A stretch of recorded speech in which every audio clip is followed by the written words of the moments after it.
two, one. This broadcast, telecast, podcast, and whatever the hell else it is copyrighted by the Rad Network and the Rob and Steve Sports Show, all found at theradnetwork.com, and is for the private use of our audience. Any reproduction, accounts, or descriptions of this madness without the express permission of the Rad Network and Williams Broadcasting and Rob's Really Mean Lawyers is prohibited. So just don't do it.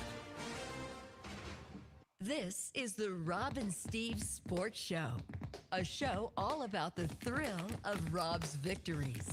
Dallas 27, San Francisco 21. The upstart 49ers, they're 6 yards away from the Super Bowl. 3rd and 3. Montana looking, throwing in the end zone.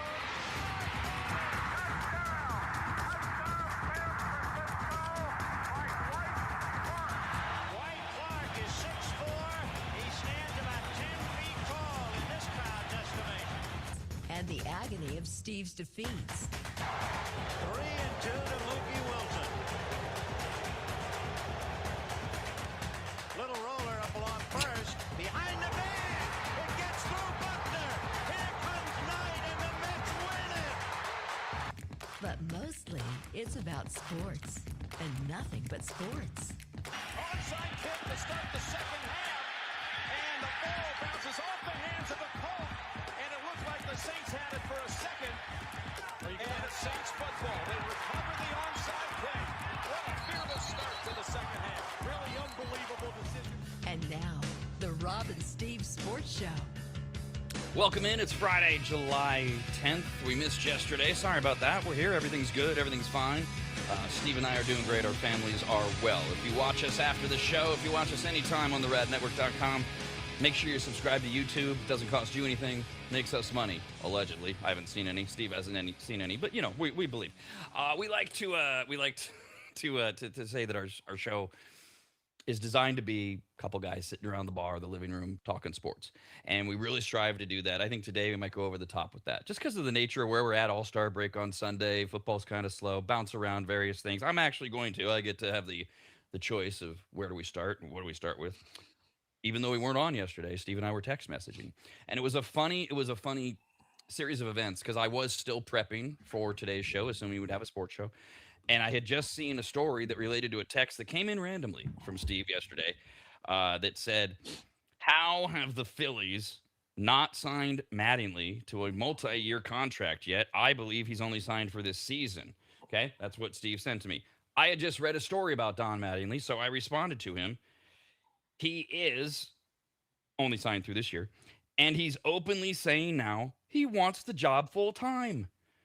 Hand him the contract now, this is me writing to Steve, and tell him to fill in the details. This is ridiculous. That came from this story. Since Rob Thompson was fired in April, Don Mattingly has led a remarkable turnaround in Philadelphia over the past 2 months. The Phillies were 9-19, tied with the Mets for the worst record in all of baseball when Mattingly took over on April 28th. And since then, the Phillies are 42-22, the second best record in Major League Baseball behind Milwaukee. Heading into the All-Star break, Don Mattingly said he would be interested in leading the club full-time yesterday, saying simply, quote, "Oh, I would do it."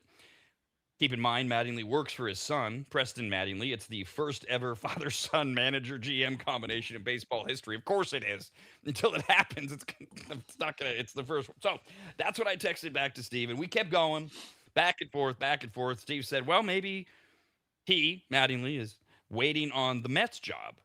I think he should replace Boone with the Yankees. Now, Steve and I have a long-term, he's way overrated relationship with Aaron Boone. So I was all on board in that. And of course, that's where Mattingly played. And I said, I like the Yankees choice above all else, unless, I said, Dave Roberts of the Dodgers is going to retire, then give Mattingly the Dodgers job. Hire Mike Sosa to manage the Phillies. I still don't know why he's out of baseball. And I said, make Mr. Met the manager in New York because it's such a joke already. And Steve wrote back, Mr. Met, I love it. And here's the thing. This is why I started with this. When I wrote that, it was just stream of consciousness. I don't think about stuff when most people text me. unless it's serious. Steve's writing me about he can't do the show or something's going on personally, then I'm going to take a moment. When it's Steve and I going back and forth, I just type. And I wrote the Mr. Met thing. I hit send. I went back to what I was doing. And when Steve texted me back, I finally got the visual.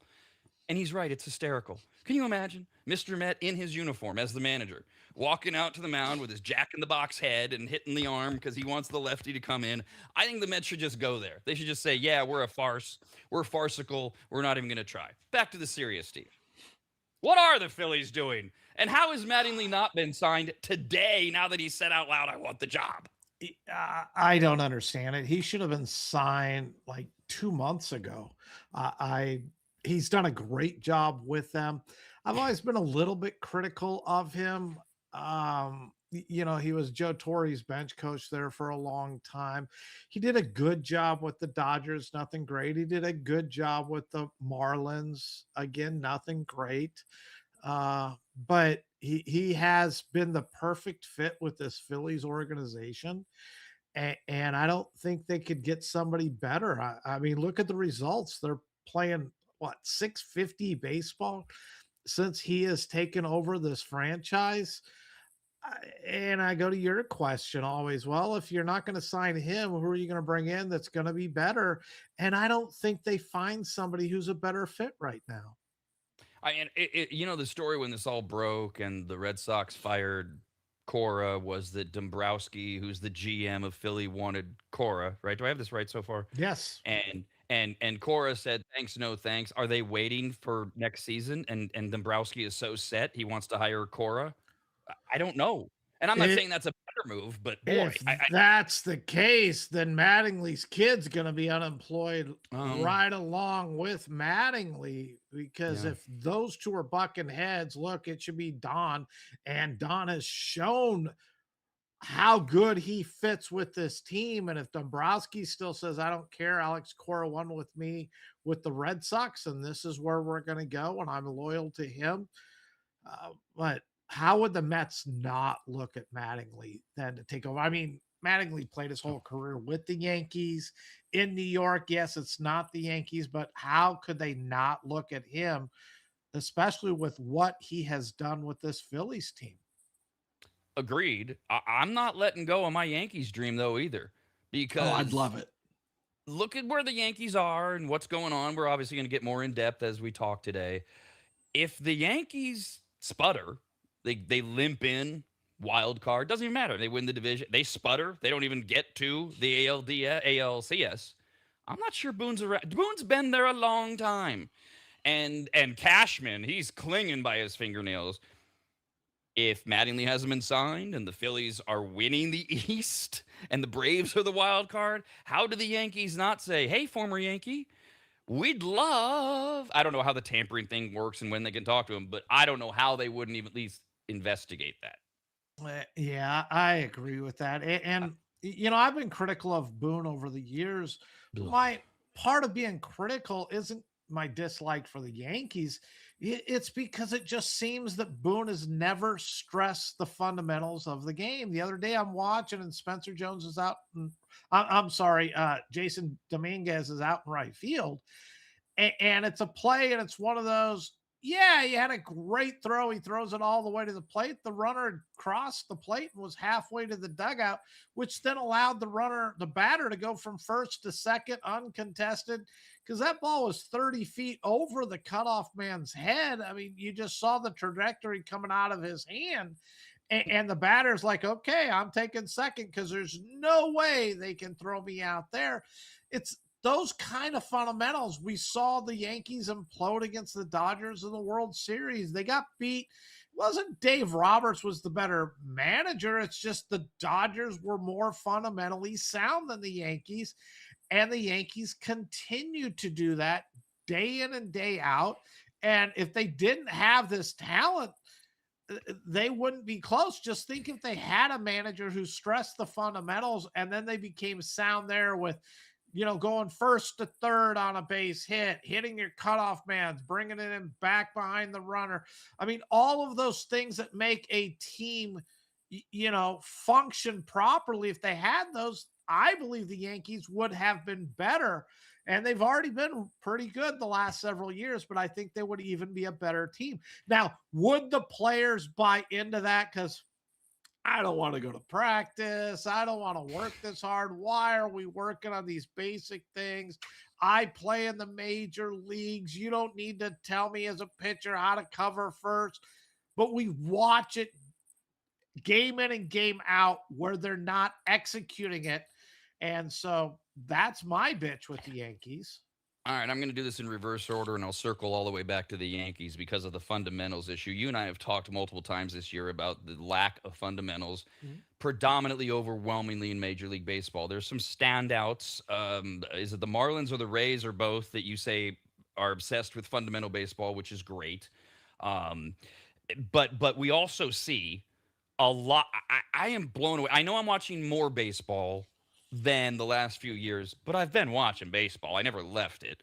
And it's just so accessible and available. But I don't think that's what's tainting this. We've talked about endlessly these fly balls and pop-ups with 3 to 5 fielders around the ball and nobody catches it.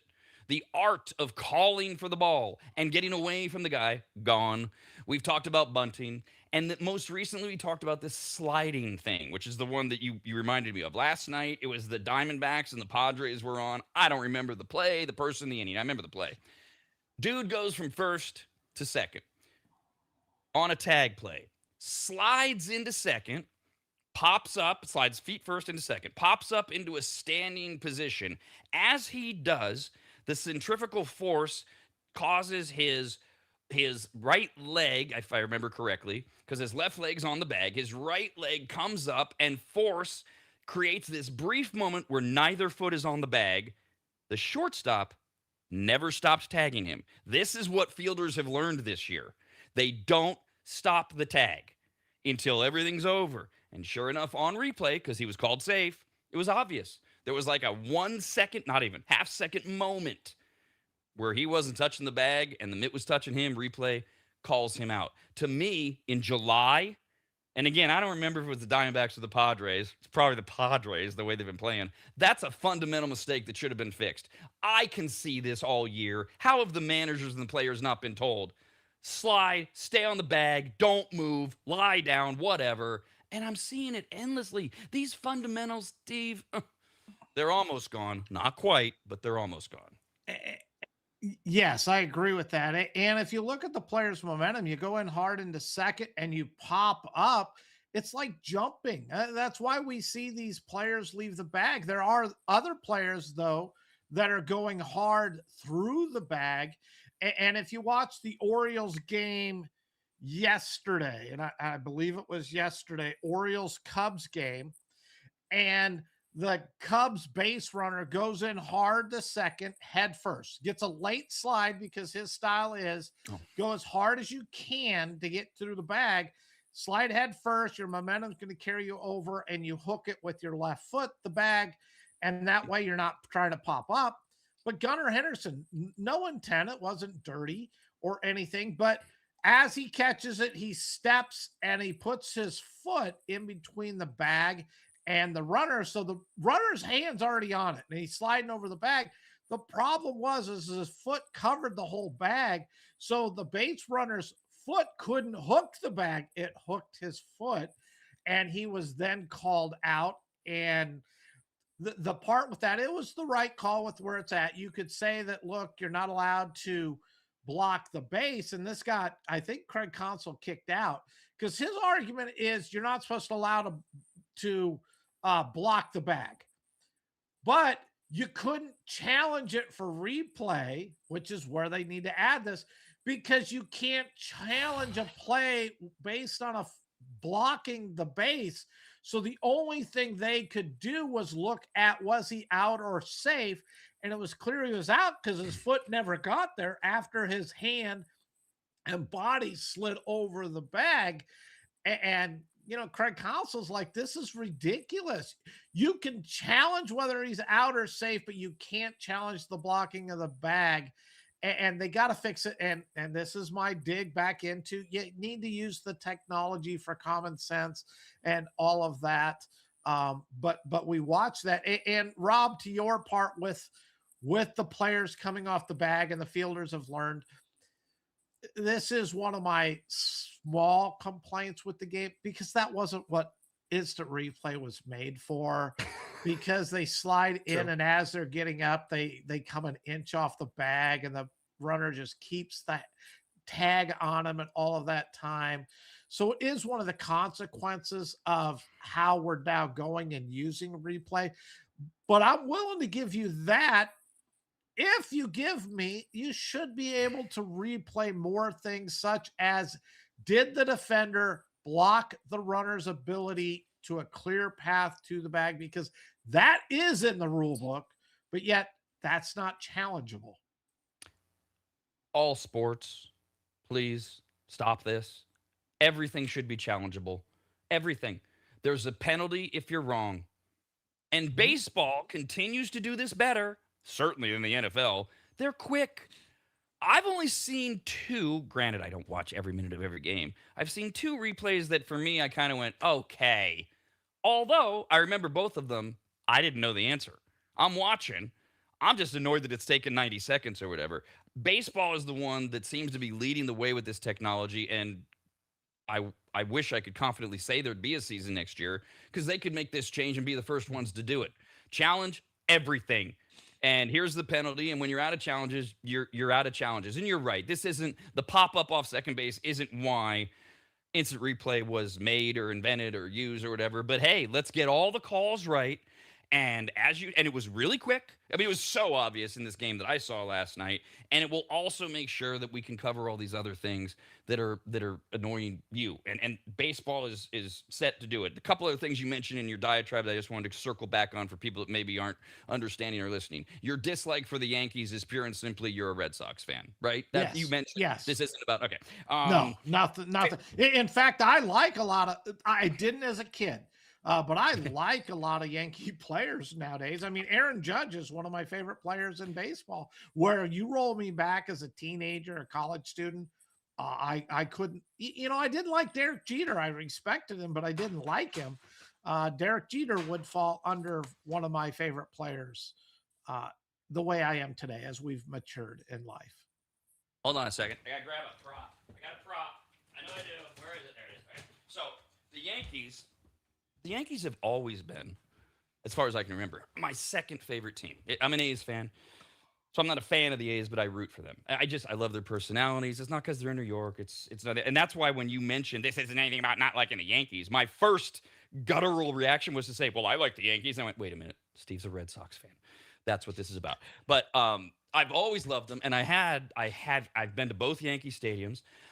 Including the brand new one. And this is one of my favorite pictures of all time. My late wife, Christina, and I were in New York in June of 2018. And there she is dressed in her Aaron Judge jersey, because she just had to have a jersey. And she asked, babe, who's the best player? Aaron Judge. And sure enough, she wore it. And we went to the game, and it was against the Red Sox at the new Yankee Stadium. And it's just such a great experience. And I'm not one of these hate the evil empire guys anyways. I just judge them based on, like, the Dodgers. I'm kind of meh. I don't hate the Dodgers. I'm just meh. And I'm rooting for what we talked about the other day. At this point, Dodgers don't even get past the first or second round of the playoffs, something like that. So that's what all that. Now I have one more thing before we move on to the next story. Totally unfair question. I just thought of it, and I don't have a great answer.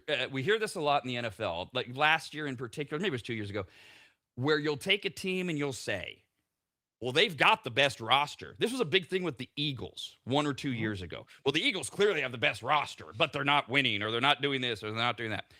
When we talked about Don Mattingly, and he was okay with the Dodgers, he was okay with, was it the Marlins? Yes. Where does Philly, because I'm just going through the names, in your brain without us digging into stats and all that, Philly's got to be pretty high up there on the quality of roster in Major League Baseball overall list, I would think. Do you agree? Yes, I'm offhand. The Dodgers have to be number one. Yeah. Man, Phillies might be two. Might I be. like the Braves too. So I would say the Phillies are easily top five. The question is do they slot 3, 4, or 5? But they are a top 5. And the reason I thought of that was I was wondering, is this a function of a combination of perfect timing? Mattingly's experience, he's been through the grind, he's been a manager, he's gone through the failures, he's gone through the successes, but is he now managing the right roster for him, the best roster he could get, and that's why he's the right guy for the job, which doesn't mean anybody could walk in and do it. It just means that he's gelling with this roster in particular. The other part of me asking that is, all of the reporting seems to be the Phillies love this guy. It's a combination of he played. He was. I think he should be in the Hall of Fame. He's not. There for like 7, 8 years. He was arguably the best player in baseball, which hits my Hall of Fame candidate. It isn't just about the career, the numbers you put up, but I firmly believe that if you're going to be a Hall of Famer, you need to have been the best player or one of the top 5 players in baseball for a 7 to 8 year minimum run. He has that experience as a manager. He's been with the Dodgers. He's managed the Marlins. So he earns that respect both as an experienced manager and an experienced player.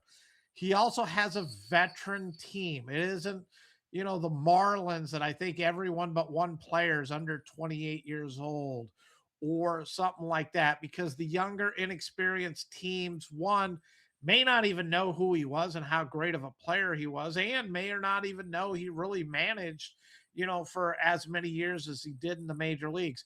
But when you have the veteran players, they've learned to respect the game. They understand his presence. And I just think his presence, and he's more old school. It isn't entirely analytics driven. He understands that, yes, analytics have a place in the game, like a Mike Scioscia does, but also understand that your eye test during the game is just as important as the analytics. Is the pitcher laboring through the first 5 innings with a lot of high intense moments and pitches is entirely different than a pitcher going through the first 5 innings of easy, no stress or anything like that. They might have the exact same pitch counts, but it's entirely different. And the analytics will say, okay, 5 innings, you've thrown 84 pitches. But the pitch count to me is solely based on the high intense situation. How many of those do you have? And the higher of that, yeah, look, he may need to come out. But if he's cruising through and he has 84 pitches through 5 innings, but it's been an easy 5 innings, he's not laboring in any way, let him keep throwing. And that's the part that analytics, with everything, data feeds for sports betting, everything you see out there is run by a computer. And that's where the game still needs the human element, because a computer will never understand the eye test. On the issue of Mattingly being a player, which I agree with you, that adds to the level of respect because he didn't just play. I mean, Tony La Russa played, but he sucked. Mattingly played and excelled. I think you're spot on. You said 7. I would have actually absolutely immediately said for 5 to 7 years, just throwing it out there without looking at anything, Mattingly was the best player in baseball. Certainly top 5. Most of those years. He played 14 seasons from 82 to 95. So for those of you who weren't fans or you aren't old enough, just think about the players that came through baseball between 1982 and 1995. And for at least 5, maybe 7 of those years, half of his career, Don Mattingly was the best or one of the top 3 best players in all of baseball. It was a joke for a couple years there where, oh, Mattingly's up. How long until he doubles? He broke the record for doubles in a season. He's an extraordinary player, extraordinary guy, smart, and I think that all adds into it. And you add, he's not even a power hitter, but I don't know Nope. if he still holds it. But doesn't he hold the record for like homering in like 8 or 9 straight games or whatever it is? I think he still holds it. And I know he held it there for quite a while. And he's not even a power hitter. I mean, you would expect like 20 to 23 homers a season from him, but he went on this streak where he was the best power hitter for 2 weeks. Don Mattingly tied the Major League Baseball record by hitting home runs in 8 consecutive games from July 8th, ironic since we're right here on the 9th, to July 18th of 1987. And nobody has done it since. So he matched the record. I don't know who he tied it with, but yeah, nobody's done it since. All right, other one I got to throw out there. Another fun little text back and forth, but we also discussed it on the air. You were almost apoplectic, and then the NBA came out and made you even more apoplectic. The Clippers and the Raptors, they made that trade. That's old news. Why are you talking about that? What was it, June 30th? Kawhi Leonard. He's gone. And the Clippers and the Raptors agreed to a trade that would send Kawhi to Toronto for Brandon Ingram, Grady Dick, unprotected first-round picks in 31 and 33, a 27 first-round pick swap, and 2 second-round picks. Woo! What a haul. The trade hasn't happened yet. We don't know when it's going to happen. Might not happen. The NBA has announced that the Clippers-Raptors trade will not be completed until the investigation into whether the Clippers circumvented the salary cap is completed. Did you want to jump in? Is there breaking news, Steve? No, not breaking news. I'll let you finish, and then I'll have my little tirade. Got it. Okay. Excellent. Good. When I heard you start to speak, I went, uh-oh, do I have some bad information? Okay, so here we are. The Clippers yesterday said the trade can only be finalized if the Raptors ownership group assumes the risk of penalties related to Kawhi's contract that could theoretically result from the ongoing investigation. So here come the Clippers saying, here, take Kawhi. That's fine. Oh, by the way, if the NBA says that we broke any rules or he did, that's your problem. The NBA's investigation into the Clippers is focused on whether they circumvented the salary cap by funneling money to Kawhi through his $28 million endorsement deal with now bankrupt green banking company Aspiration, which also had a $300 million 23-year endorsement deal with the team. Team owner Steve Ballmer, who invested $60 million in Aspiration, if this doesn't get more slimy sounding, has denied he had any knowledge of Kawhi's deal. Really? Really? One of the co-founders of Microsoft, a billionaire who owns the Clippers and has a $60 million stake in this banking company, doesn't know that his star player has an endorsement deal? That's very hard to believe. You and Apoplectic, where was the investigation? Well, now we know it's ongoing. The timing of this was very strange. Clippers come out and say it's the Raptors' problem. NBA comes out and says we're still investigating. There's no trade. I don't know which came first, chicken, egg, who cares? No timetable, though, for the conclusion, which is being performed by outside counsel. An NBA spokesperson off the record said the league expects the outside firm to finalize its work in the coming weeks. As you rant, can you also tell me what happens to the Clippers and the Raptors for weeks? We're in the middle of offseason, free agency, trades. They have a deal, but they don't have what can they do? Begin rant. I'm sure you'll cover it. Go ahead. This is where my big failure on the NBA's behalf is. How do you let 2 franchises, right at the draft, the free agency and all that, and put them into this limbo? And if I'm correct off of what I had read, where this came up, because I think Toronto thought everything was great, the NFL sent a letter to Toronto saying, oh, by the way, there is this investigation still going on, and there still could be disciplinary action, not only against the Clippers, but also against Kawhi. And the Raptors said, whoa, what? You've never said anything about this? We thought we were getting him to play, and now you tell me, who knows? You could suspend him for a whole season, and we've made this move. So you're holding, especially the Raptors, but also the Clippers hostage. How do they go out and make moves now? Because do we have Kawhi? Do we not have Kawhi? Are the Clippers on a full rebuild, which I believe they are? The Raptors are trying to make a run to compete and be one of the top teams in the East. And if you pull out Kawhi Leonard from that, where do they go from there? And now, do they fall what they think is maybe 4 or 5 in the East? Do they now fall down to 10, 9, 10, 11 in the East because Kawhi's not there, and that's what they're banking on? The NBA has failed this so badly. And how do you let the trade sit there for 2 weeks or however long it's been before you then send the letter to say, no, there's still an ongoing investigation. And oh, by the way, we may now discipline. This should have been done before the trade was made, or if and when the trade got sent in, because my understanding in all of this is they have to, and I don't know if they still fax it, but they had to fax it in because it date and time stamped it to ensure it met the deadline. And they would send that in, and then they would have the record of it. This should have been addressed like within 5 minutes of this trade being announced by the NBA league office. Well, not announced to the public, but it should have been, you call Toronto, you call the Clippers, you inform them of what's going on, and they can decide right now if they want to accept it as is and accept any disciplinary action, or before it even gets announced, we can revoke it and say that it's not happening because of this ongoing investigation.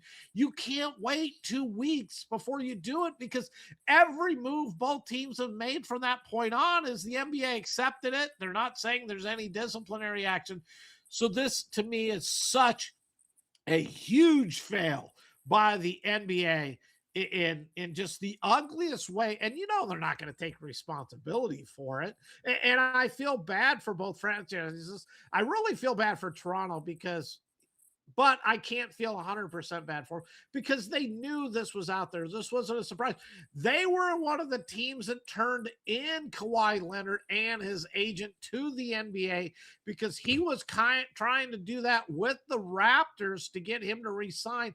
These are the things that they requested from Toronto. Toronto's like, this isn't legal. You can't do that. And they turned that into the NBA. He then went on to sign with the Clippers, which, adding to the failure, if Toronto's already said this is what's going on, how did that not immediately trigger an investigation into Aspiration or whatever the name of that company is and the Clippers? Because they already had another NBA franchise informing them of what the request was. They should have pulled the contract and anything immediately with the Clippers and started addressing it and investigating right then. The fact that they sat on this for so long and are still sitting on it, to me, is so wrong on so many levels. I think your text to me yesterday as we were going back and forth over this, your last one-ish, summed it all up, which was simply bad look for the NBA. Yeah. No kidding. And with all of these things in sports now, something that we always make sure we cover a little bit is the sports betting angle. I'm not suggesting there really are repercussions, but this whole thing of transparency, tell us everything that's going on. If we're going to bet our money on the league, we should know, we the public, we should know as much as we can, et cetera, et cetera, et cetera. Of course, there's buyer beware. That's why it's called gambling. But, and again, I'm not suggesting there are legal ramifications, but people that went out when the trade was made and said, that's it, I'm putting money on Toronto. Well, what if they do reverse this whole thing? How do they feel? I don't care that I'm not worried about their feelings. I'm not worried about their money. I'm saying it's another chink in the armor over this ongoing. We are spending billions of dollars as a people on sports betting, and more people are getting more and more frustrated over losing their money over what they think is unfair or, wait a minute, you didn't tell me everything kind of practice. And we just can't, we don't need this. It's gumming up the works and it's making things worse. And it is a bad look for the NBA, even without gambling. You add in gambling, it's stupid. And on the gambling, it's not just win the NBA championship or win the Eastern Conference. Sure. It's season win totals, which is solely the team. You think Kawhi Leonard being on the Raptors, that win total didn't go up? It's going to go up. And you might sit there and say, okay, the Raptors are going to go up, but now they're going to be even better. Do we need to adjust any other team? Like, okay, they're playing out of this. Does the Sixers go down just a hair to offset the Raptors winning? It affects a lot of stuff out there that the NBA isn't even acknowledging. And that's where you get all your conspiracy theories. Then you say, hey, wow, is the NBA got a stake in any sports books like the NFL does? And then you're like, oh, yeah, they got this liability sitting there. We better change it and put it back because we can keep that money that we feel was bet on the wrong side. And I'm not saying any of this is true, that part with it, but these are why people question it. And this is why I get so worked up over how all of these sports leagues preach integrity and want to cut for all of the sports book wagers throughout the nation. And then they're the ones hiding things and manipulating things when they're the ones supposedly riding that high and mighty horse that they're above everything. And they're not. They're down in the mud more than anything else. A lot more baseball, a lot more basketball, a lot more other sports after this. Rob and Steve continue next, only on the radnetwork.com.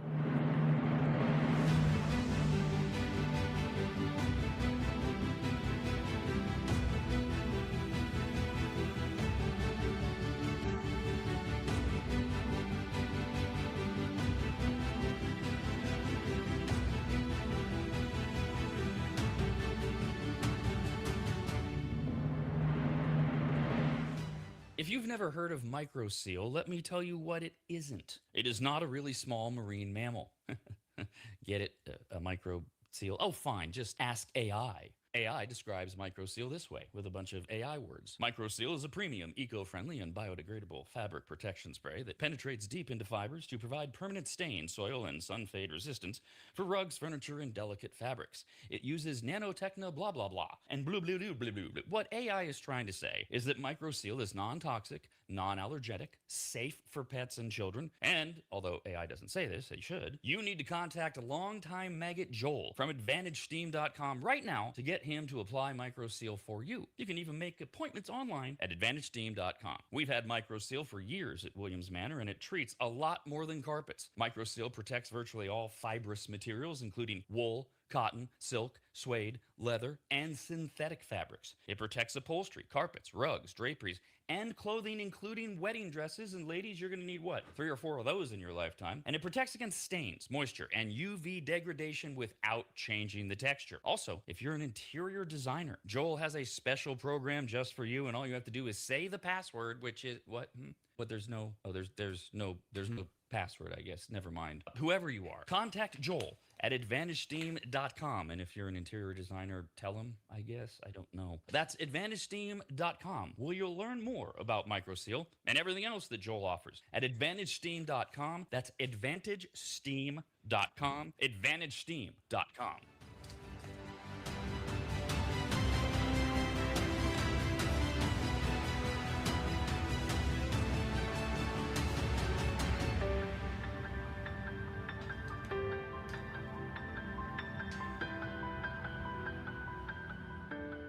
Longtime advertiser Sue Berry, that's Berry with an A, is more important now than ever. Sue and her team have been serving Northern Nevada and the outlying areas for 30 years, and her experience in both commercial and residential lending is vital, as every day we're bombarded with news of interest rates, the market, the economy, and a bunch of other stuff that Sue can actually make sense of while everyone else's eyes glaze over. Now remember, it's Sue Berry with an A, B-A-R-R-Y, SueBerry.com. Most people think berry is spelled like a fruit or Halle Berry, but no, it's Sue Berry with an A, like soul singer Barry White's first name.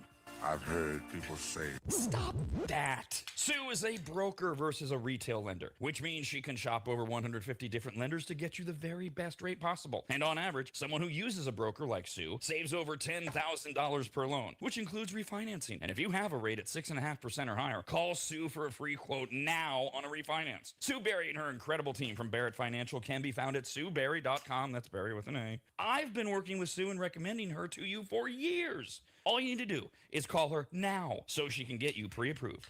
Just call your residential and commercial lending expert, Sue Berry, at 775-843-9983. Oh, Rob, stop. You're going too fast. What was the number again? 775-843-9983. Or just head to SueBerry.com. The number's right there. Berry is B-A-R-R-Y. Sue Berry with an A.com. That's Sue Berry, B-A-R-R-Y.com, SueBerry.com. Disclaimer, Sue Berry, NMLS number 366040, Barrett Financial Group, LLC, NMLS number 181106, Nevada 5091, Equal Housing Opportunity.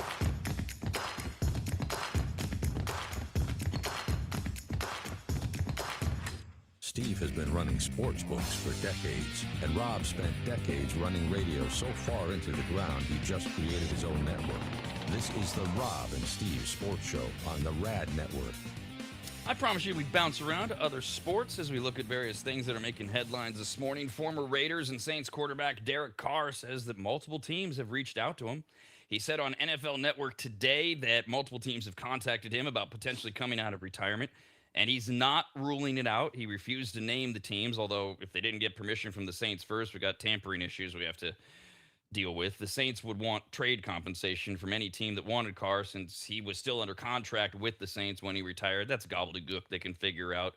Carr did say he will only return if a Super Bowl contender needs him. In other words, Derek Carr is this year's Phillip Rivers. Right? Yes. Okay. And understandable. He's 35 years old. I think he's probably comfortable in his retirement. Look, I'm not going to come back to play for the Cleveland Browns. It doesn't make sense. I get nothing out of it. So I only want to come back. And at this point, it's going to be during the season. I'll stay in shape in case something opens up and I have a chance to go play for a team and take them into the playoffs and hopefully advance beyond that. Well, and you do wonder, too, and I understand why he won't name the teams, but I assume, well, no, I shouldn't assume that. Carr, I do assume the Carr wouldn't come back as a backup. So I would love to know, who are these teams reaching out that think he could be their starter other than Arizona? I would the be Jets. Okay. But wouldn't that be intriguing after Aaron Glenn said that Geno Smith is the ticket to the promised land? I would just love to know the names. It's a selfish thing. That's all. Yeah, but the whole problem with this big picture is, okay, the scenario opens up and not the Niners because they have Mac Jones, but the Chargers are 9-3 and playing great, and Herbert goes down and their backup is what? Trey Lance? And the Chargers say, hey, look, let's go look at that Carr. If I'm the Saints, I'm asking for like 2 number ones. The asking price, because you got to go through the Saints, they're not going to say, you know what, we wish him the very best. Let's give him a 7th. Give us a 7th. And, you can have him. The Saints are going to hold him hostage, which is the problem with this scenario. Phillip Rivers was fully retired off of a contract. Nobody could hold him back. If Derek Carr really has anything, it'd be nice to see if, maybe he could work something out with the Saints that he becomes no longer under control by that franchise. Because think about it. I mean, if that opens up and say it's the Panthers, Bryce Young goes down and they have a great shot, you really think that the Saints are going to allow him to go to the Panthers for nothing? No. That's why the others. So, okay. I think I've got this right still that he's on the beach because so you got the Derek Carr thing and you've got all the issues that you just brought up. Who would you call? Who would you rather call in all of your scenarios, the Chargers, et cetera? Derek Carr or Jimmy Garoppolo? Jimmy Garoppolo. Right. Because he's a free agent. He would be my first call. And then if I didn't get any interest from Garoppolo, then I would have to see, can I bring out Phillip Rivers again? Derek Carr still wouldn't be there because I'm not willing to take the gamble. Because if I lost my quarterback, we may not win a whole lot of games. Am I willing to trade a high draft pick? And I would even say just a 3rd round draft pick in hopes that Derek Carr can come back and lead us deep into the playoffs. I think that's still a high price to pay. ESPN's Adam Schefter is nearing a multi-year extension to remain with ESPN into the 2030s. Details of the negotiations have not been revealed. Well, of course not, because Schefter's not covering the story. If Schefter was covering it, we'd have all the details because he's the best in the business. Nobody's going to get the details without Schefter.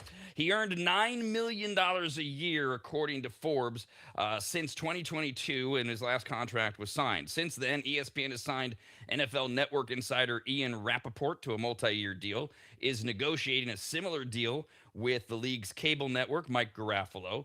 Diana Rossini remains a free agent after that whole debacle with Rabel from the Patriots.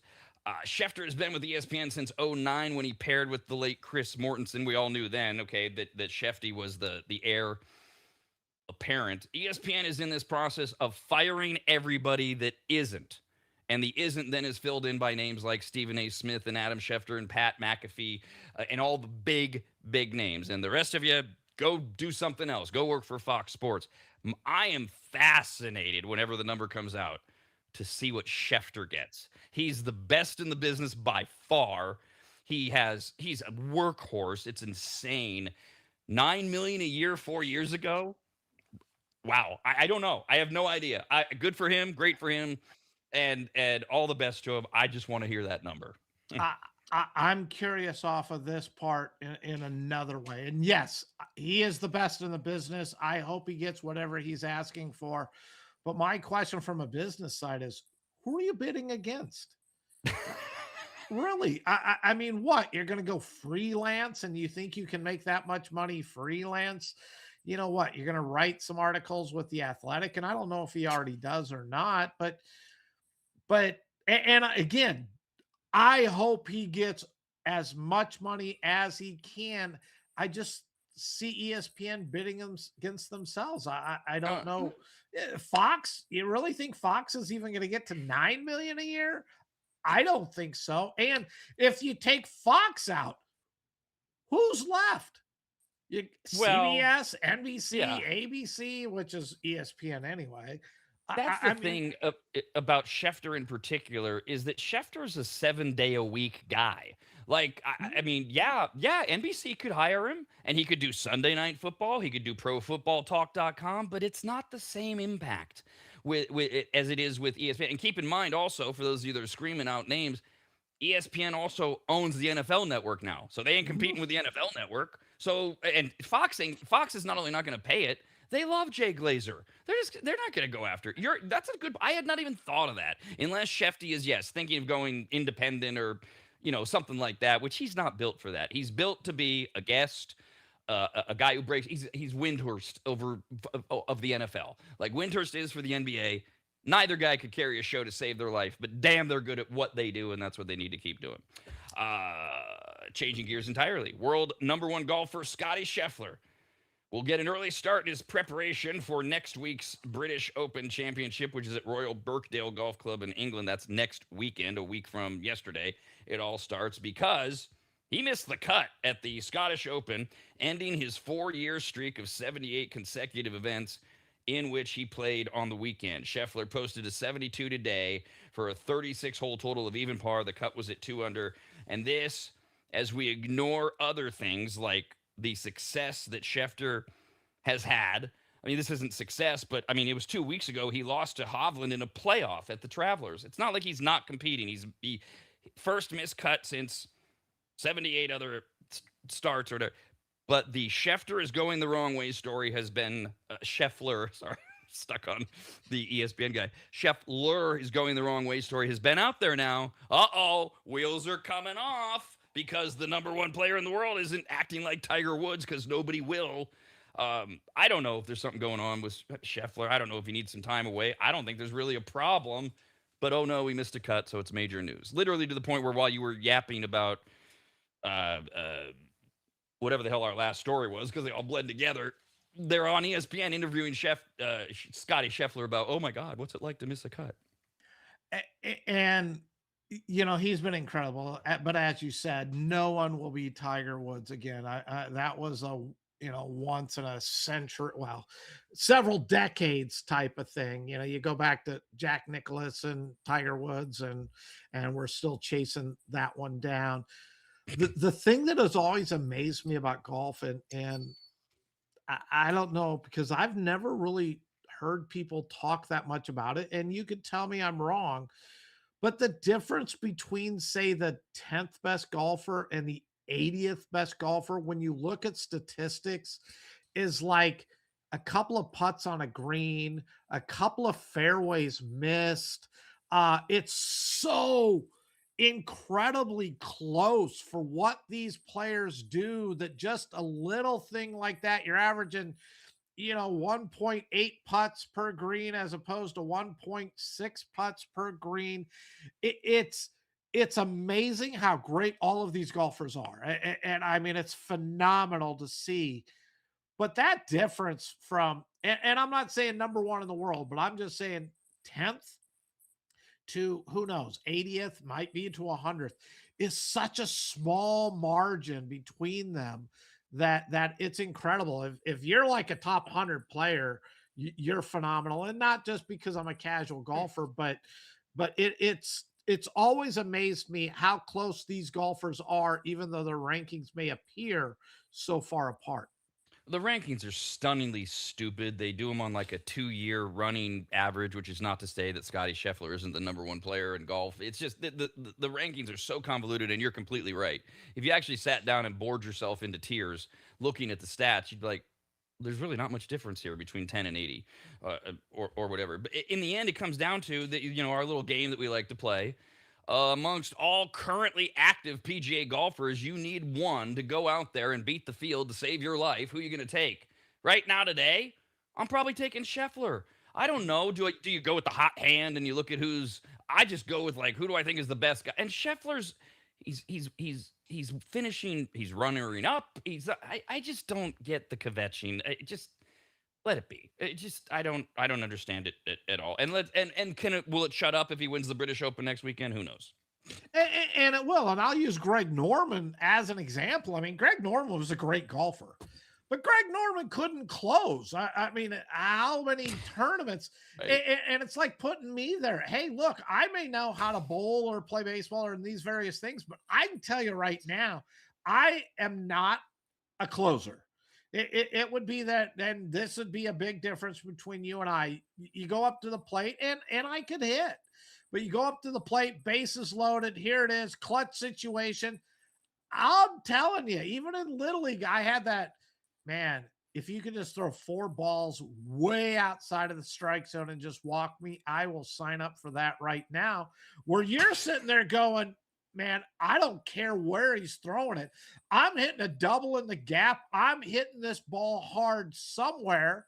And that's just different makeups and different mentality. And I wish that wasn't true, but I have had enough experiences in my life that have shown that comes crunch time. I'll tell you, I'm bowling in college and I open up 300, 279, and I start the third game with the first 5 strikes.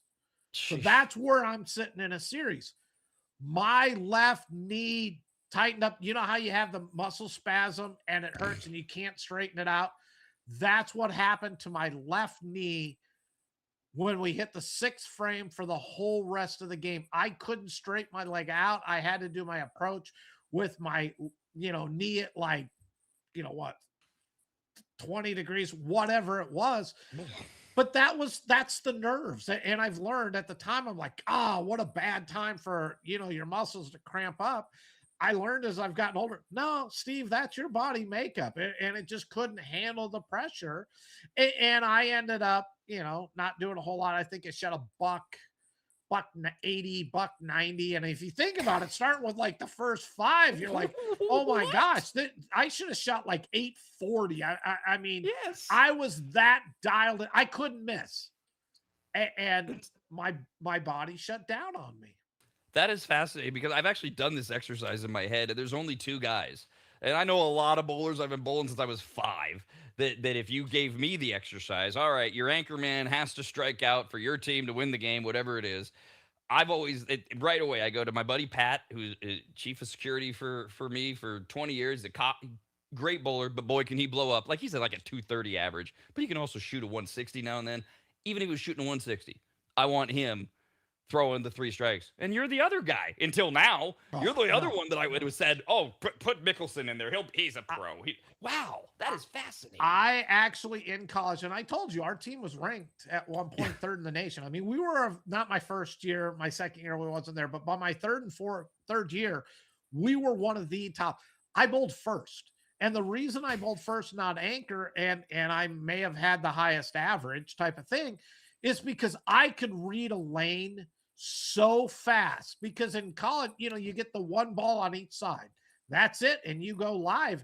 And when you're playing and you're doing and I forget what it's even called, you're rotating after every game to the next lane over.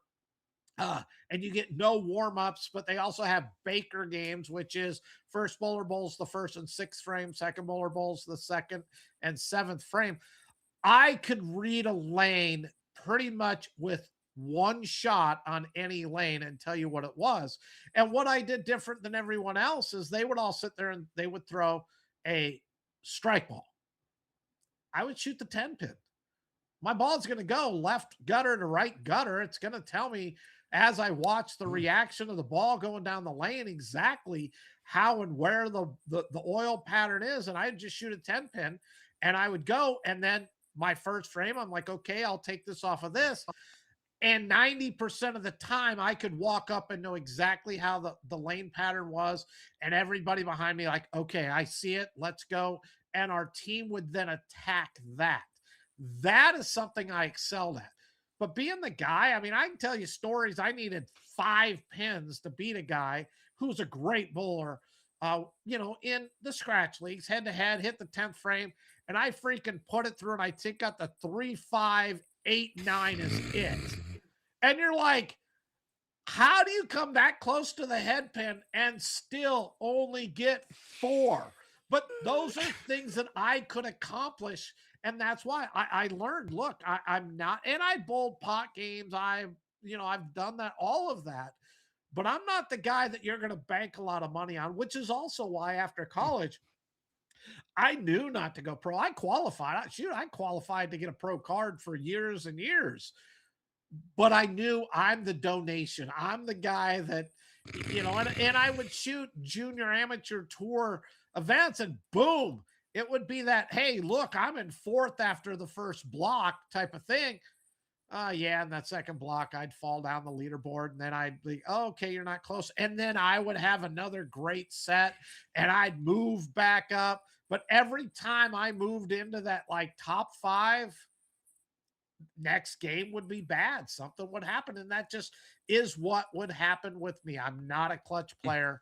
I know it, accept it. You don't want to go in a foxhole with me. For those of you that aren't bowlers, every game, right? Every sport, every activity has the amateur version and then the pro or serious version. And Steve's talking about the latter of the two. A lot of people, bowling's still one of the top 3 recreational things we do in America. Most people are going out, they're just chucking down a ball that they got from the bowling alley.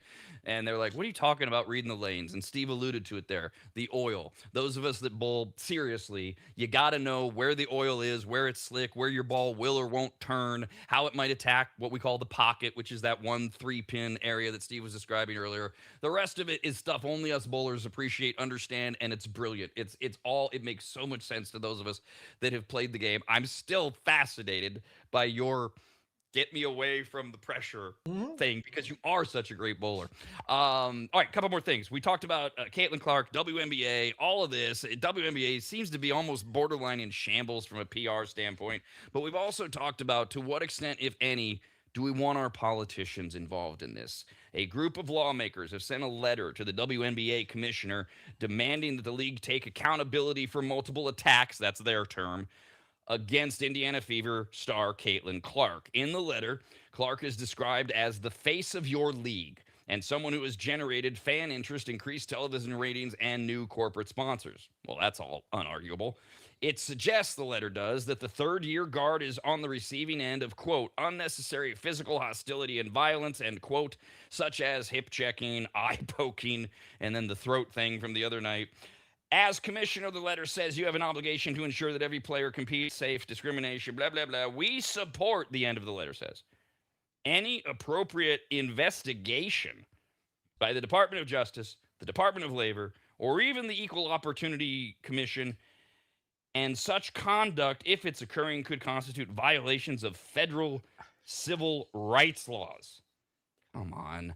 Now, again, I don't want all this messiness in any sport. I don't think Caitlin Clark is getting the best treatment in the WNBA, and the other stuff they said is all true about her being, as Steve said, the cash cow. God, just appreciate what has happened. I don't really want the government investigating my sports. I appreciate, I guess, their sentiment, but really, civil rights, because they're alluding to the race issue. She's white, most of the league is black. It's like, I don't like any of this. I don't want any of it. But Steve, we always say, like with instant replay, all we care is get the call right. If this gets the WNBA right, are we just thrilled with it then? No, I don't ever want the government getting involved in any of my sports because I want to keep politics out of the sports. I don't think the government has control or can do anything about it. That's just their displeasure. And as an American citizen, I'm irritated with everything going on in this world. Why are you even wasting a single breath on discussing sports?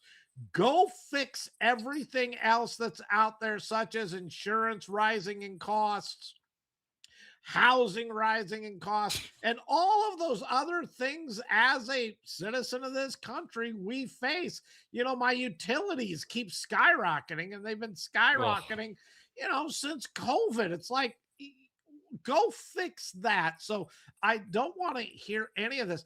The thing that I think I'm getting really close to, if not already there, in the WNBA. And this is sad because, like I've said over many, many, many shows, I was one of the people who watched the WNBA for the last 19 years, and I had enjoyed it. I really am hoping that Caitlin Clark goes and plays over in Europe. She's going to make more oh, money. They say she can make $4 to $5 million a season. And if do it. I'm the European League, I'm saying, look at the media that you can bring in, the sponsorships you can bring in. We need to bring her over here, make her the highest paid player in European women's basketball, and then watch the WNBA media deals, sponsorship deals, where if they remain the same, wonderful. I don't think it will be the case. And I think the WNBA would be in a world of hurt if Caitlin just said, you know what? I'm not taking my talents to South Beach, but I'm taking it to Europe and I'm going to go play in the European Women's League because I have to believe the media is going to go on. They're going to find a way to get European women's basketball probably on some channel here in the United States. So if you really wanted to watch Caitlin play, you could. I think if I'm that league, I've reached out to her agent already. Say, look, you're not going to get this abuse. You're going to make a lot more money. Just come over here and play with us. By the way, since you mentioned it, it was either yesterday or the day before was the anniversary of the LeBron James decision broadcast with Jim Gray and LeBron in his ugly plaid shirt. And everybody that I saw that talked about it, they all said the same thing. Just embarrassing. Just don't ever do that again. That was bad. And it was. It was so you mentioned it, so it reminded me. Now, let's see. In an hour, if I've got this right, we've done a little bit of baseball with Mattingly. We did the NBA, the Kawhi deal. Who knows? We did the NFL twice, really, with Derek Carr and Shefty. We talked about bowling. We talked about golf. Let me throw one more in here for you. Since now we did WNBA. How about hockey? One quick note for those of us that are becoming fans. We're new to the game. We're loving it. We want to learn more. We turn to Steve, who's an NHL head. You love the game. You know so much about it. Tell me why this matters. I know it does, but to what extent? The Anaheim Ducks have matched the Flyers' 5-year, $90 million offer sheet to Leo Carlson, keeping him and creating a bit of a cap squeeze for the team. The $18 million average annual value on the offer sheet makes Carlson, who's only 21, the highest paid player in the NHL. The Ducks now have $9 million in remaining cap space, but Cutter Gauthier, the team's leading scorer, hasn't signed. What do you make of all of this, Steve? And what, as hockey fans, should we make of it looking into next season? Anaheim's lost a decent amount of players, and they had such a great season last year. If it wasn't for that collapse late in the season, this team would have won their division, which the Knights did with their changing coach. But there's more going on to the story. There is some hatred somewhere between the Flyers and the Anaheim Ducks. And these two teams are doing everything in their power to screw each other over. They overpaid in the offer sheet with Leo Carlson, knowing it forced the Ducks into a corner, and they were able to do it. And the Ducks had to match it, but they have a lot of good young talent. And what are they going to do now? As you talk about Gauthier, who's unsigned, where are they going to go with him?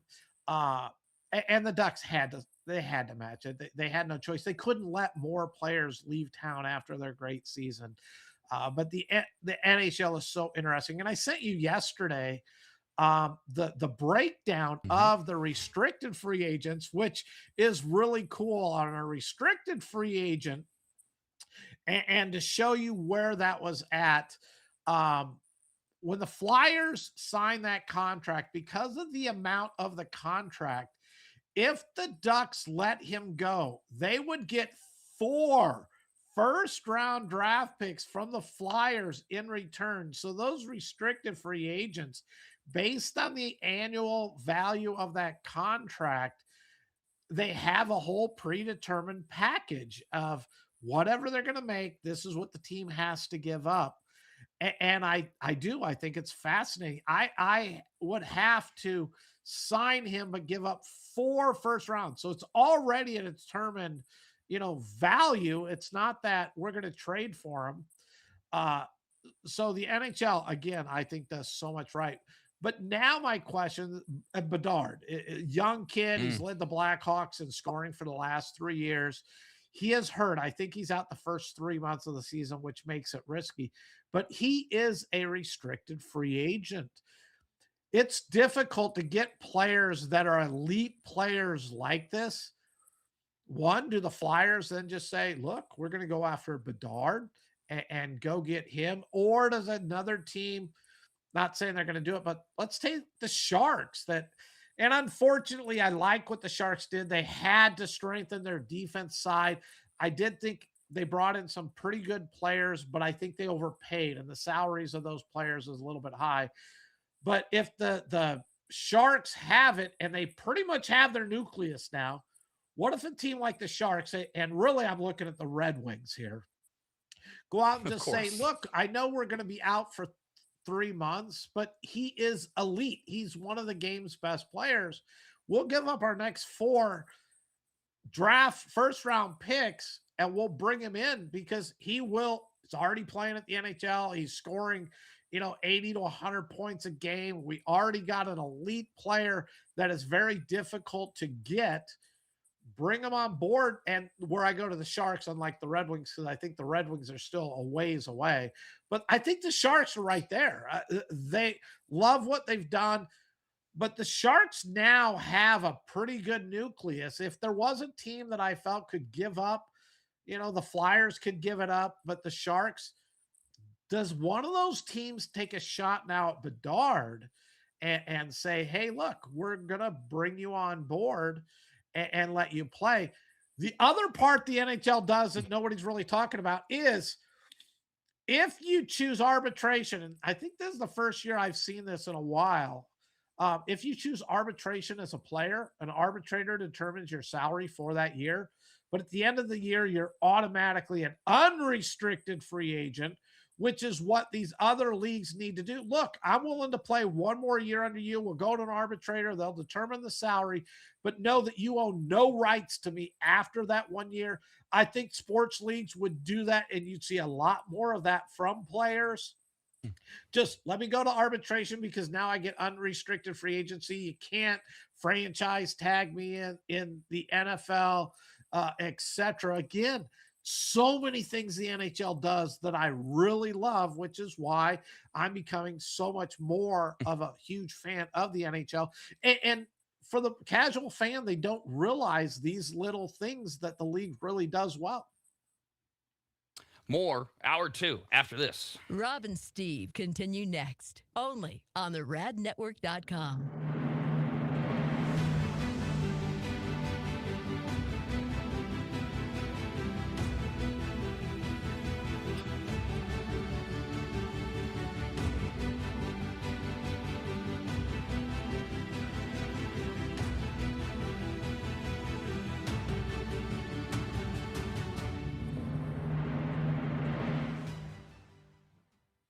Longtime maggots will remember Greg from MAP, M-A-P, as in Maximum Athletic Performance, which guides you to better output through better ingredients, also known as nutrition. Greg has been on the Rad Show many times and will be again, as he simplifies nutrition and helps us all understand what actually works when it comes to fueling our bodies, almost all of which can be found at maptrition.com. Every product is formulated with clinical precision and backed by science and purpose, and maptrition.com has something for every fitness level, even those of us who barely have a fitness level.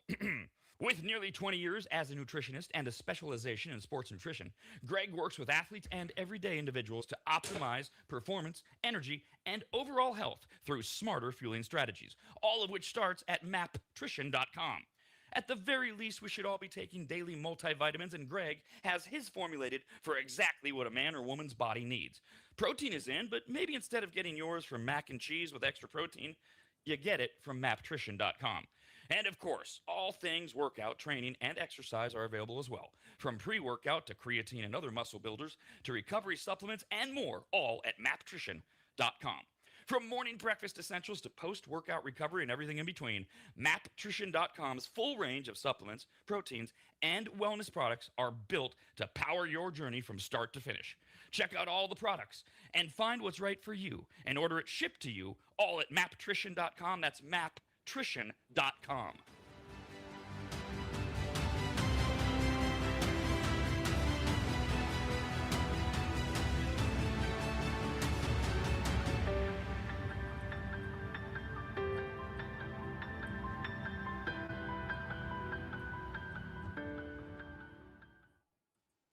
Longtime advertiser Sue Berry, that's Berry with an A, is more important now than ever. Sue and her team have been serving Northern Nevada and the outlying areas for 30 years, and her experience in both commercial and residential lending is vital, as every day we're bombarded with news of interest rates, the market, the economy, and a bunch of other stuff that Sue can actually make sense of while everyone else's eyes glaze over. Now remember, it's Sue Berry with an A, B-A-R-R-Y, SueBerry.com. Most people think berry is spelled like a fruit or Halle Berry, but no, it's Sue Berry with an A, like soul singer Barry White's first name.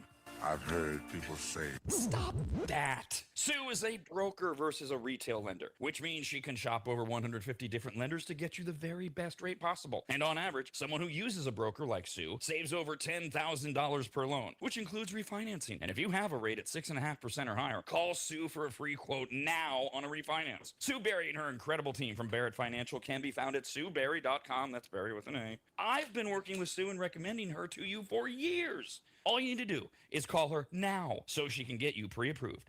Just call your residential and commercial lending expert, Sue Berry, at 775-843-9983. Oh, Rob, stop. You're going too fast. What was the number again? 775-843-9983. Or just head to SueBerry.com. The number's right there. Berry is B-A-R-R-Y. Sue Berry with an A.com. That's Sue Berry, B-A-R-R-Y.com. SueBerry.com.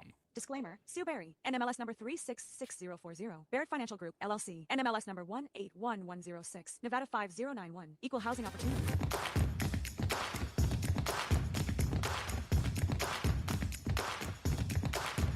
Opinions? Check. Facts, stats, and insight? Check.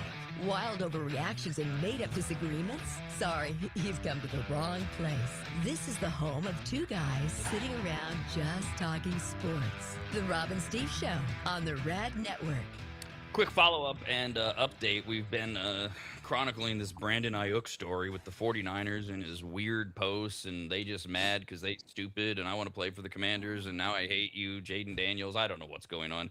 Steve Young is in Lake Tahoe this weekend, as are many well-known former celebrities, current celebrities, celebrity athletes as well. And he was asked about Brandon Ayuk, and he went down the path that Steve and I did about a week ago, where I made the allusion to, are we in Britney Spears territory here? What is going on with Brandon Ayuk? He's clearly either got the worst handlers on the planet or he's not listening to them. Steve Young was asked about it, and he made it quite simple. Quote, I worry for him.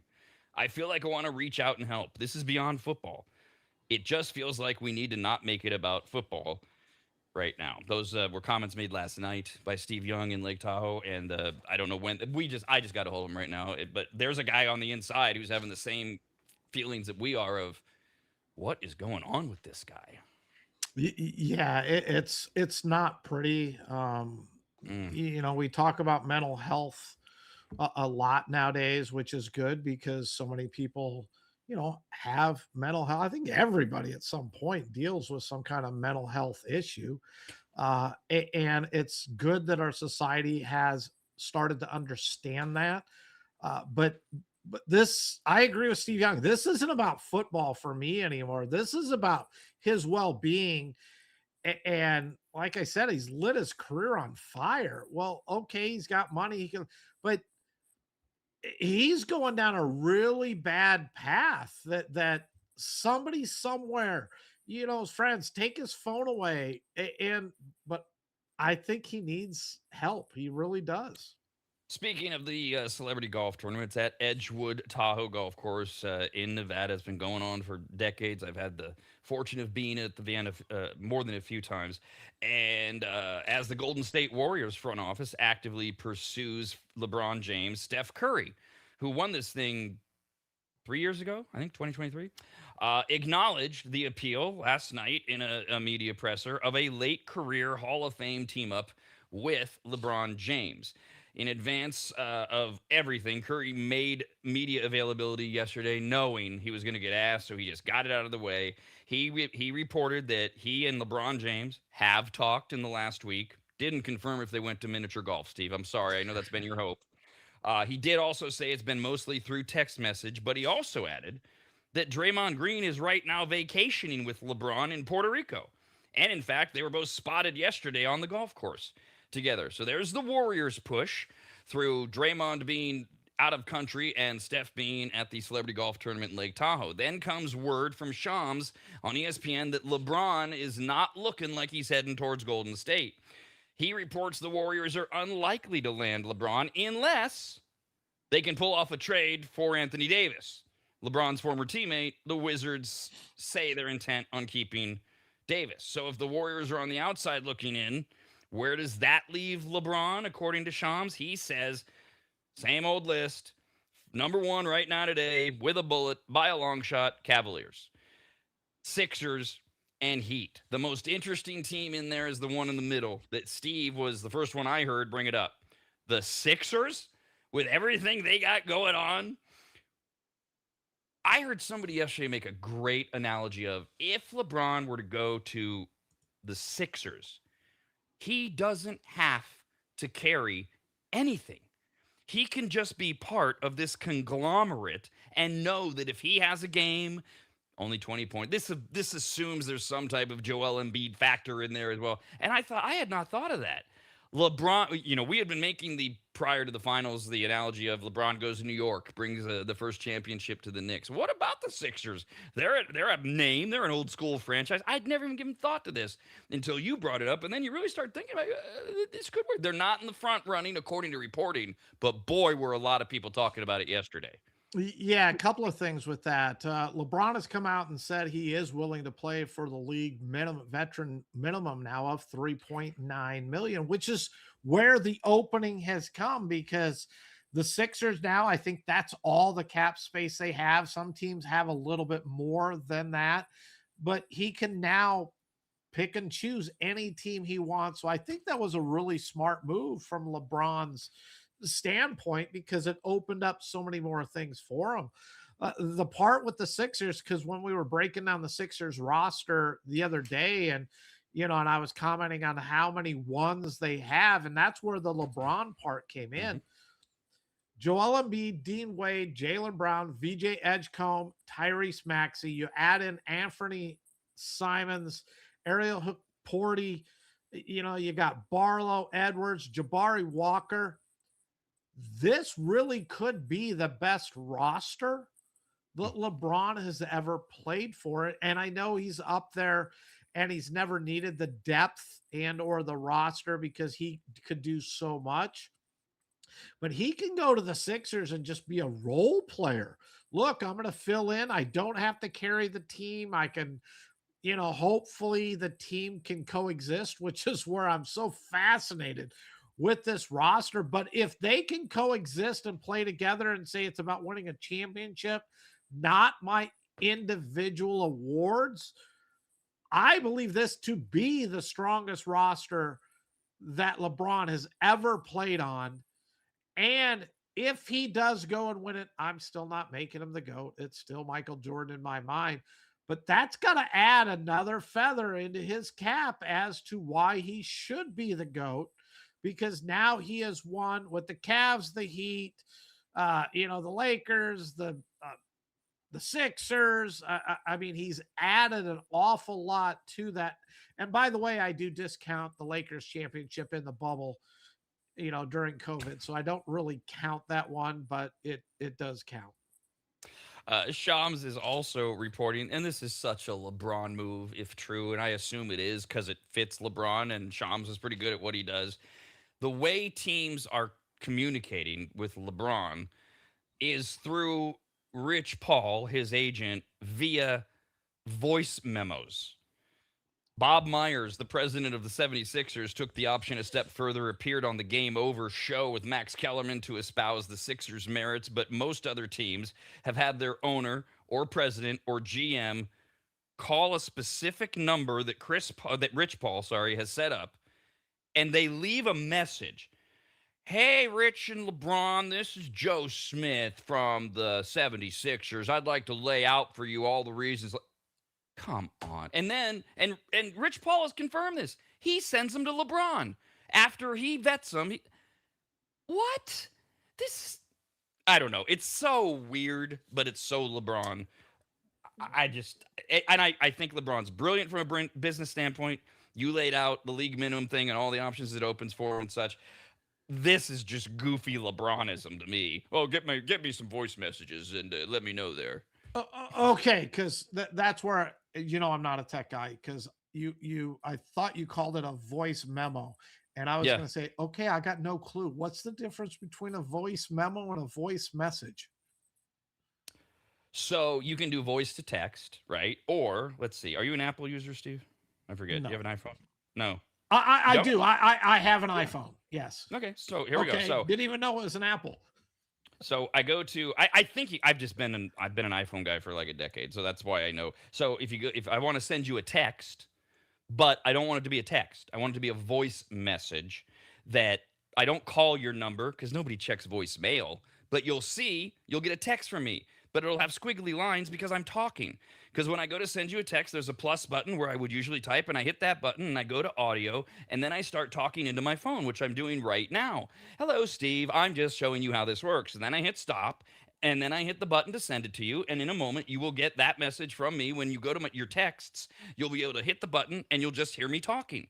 And so apparently that's what they've set up, or it's an old school hardcore call the line and make a recording sort of thing. Either way, really? Really? This is how we're doing this? I don't know. It's not a real story. It's just something goofy that jumped out to me because it feels so, I don't know if it's childish, but it's like, hello, LeBron. I'm going to beg for 5 minutes in a voice message. I was going to say, it sounds so Russell Wilson-ish. Yes.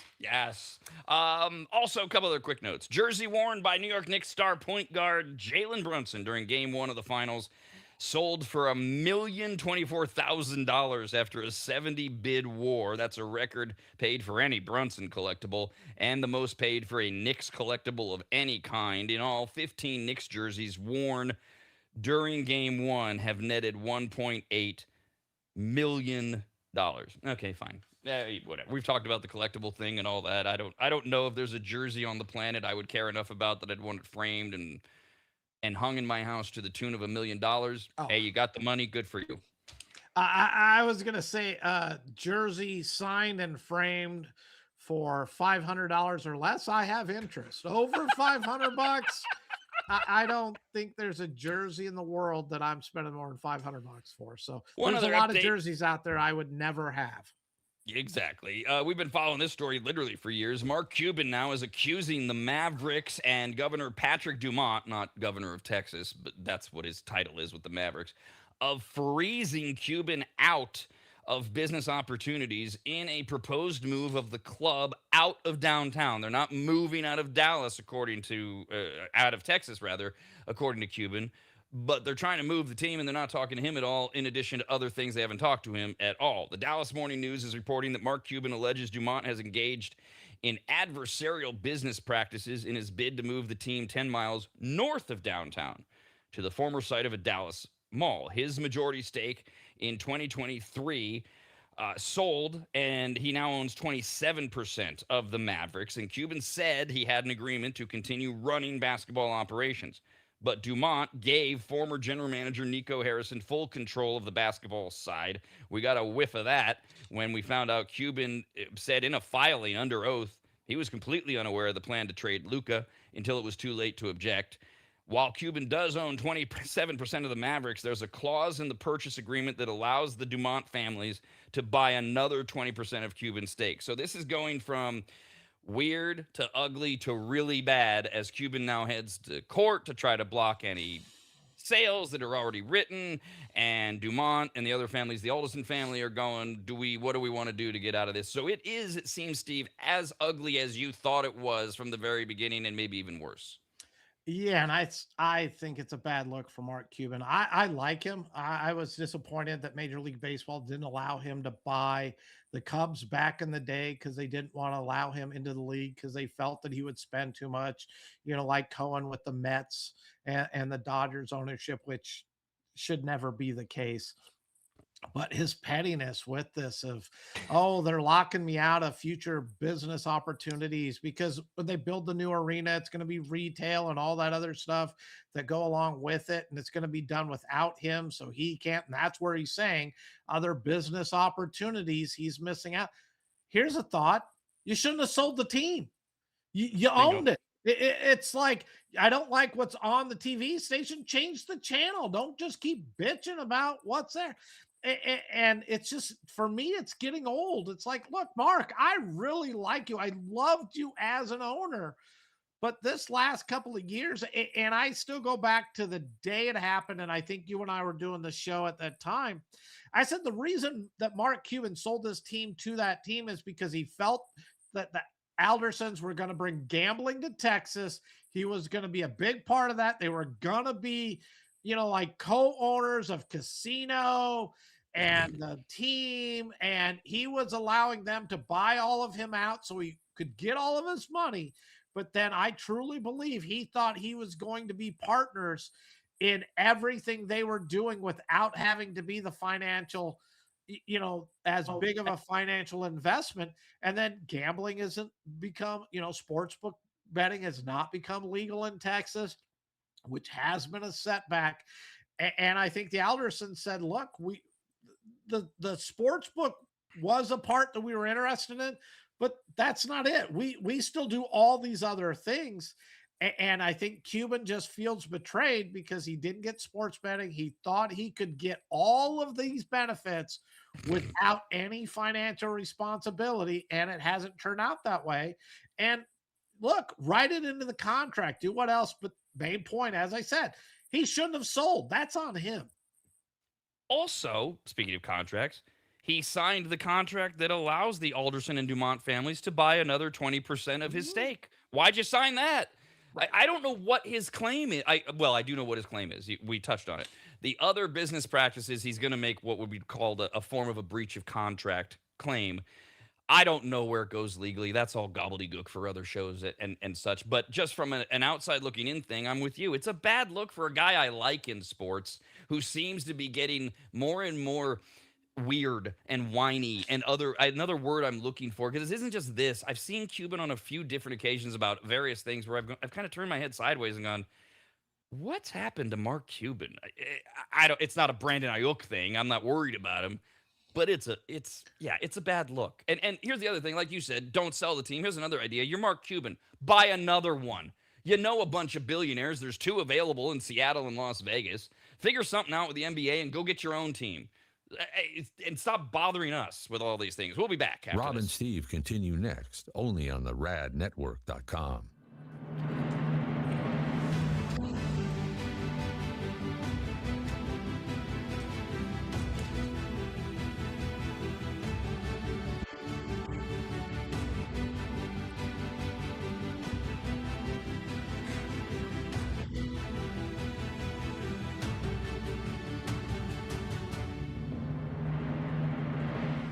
Longtime maggots will remember Greg from MAP, M-A-P, as in Maximum Athletic Performance, which guides you to better output through better ingredients, also known as nutrition. Greg has been on the Rad Show many times and will be again, as he simplifies nutrition and helps us all understand what actually works when it comes to fueling our bodies, almost all of which can be found at maptrition.com. Every product is formulated with clinical precision and backed by science and purpose, and maptrition.com has something for every fitness level, even those of us who barely have a fitness level.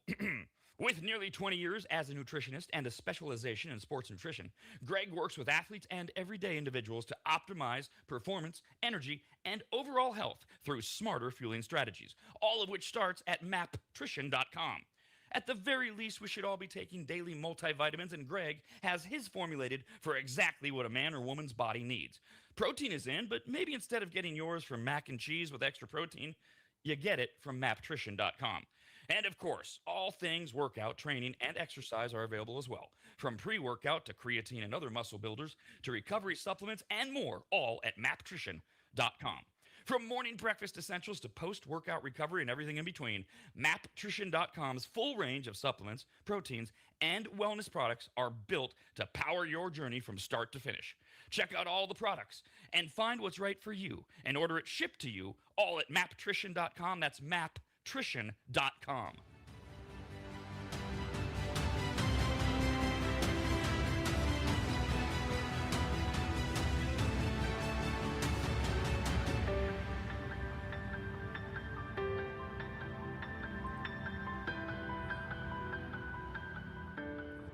If you've never heard of microseal, let me tell you what it isn't. It is not a really small marine mammal.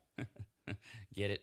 A microseal? Oh, fine. Just ask AI. AI describes microseal this way with a bunch of AI words. Microseal is a premium, eco-friendly, and biodegradable fabric protection spray that penetrates deep into fibers to provide permanent stain, soil, and sun fade resistance for rugs, furniture, and delicate fabrics. It uses nanotechno blah blah blah and blue blue blue blue blue. What AI is trying to say is that microseal is non-toxic, non-allergenic, safe for pets and children, and although AI doesn't say this, it should, you need to contact longtime maggot Joel from AdvantageSteam.com right now to get him to apply microseal for you. You can even make appointments online at AdvantageSteam.com. We've had microseal for years at Williams Manor, and it treats a lot more than carpets. Microseal protects virtually all fibrous materials, including wool, cotton, silk, suede, leather, and synthetic fabrics. It protects upholstery, carpet, rugs, draperies, and clothing, including wedding dresses. And ladies, you're going to need what? 3 or 4 of those in your lifetime. And it protects against stains, moisture, and UV degradation without changing the texture. Also, if you're an interior designer, Joel has a special program just for you, and all you have to do is say the password, which is what?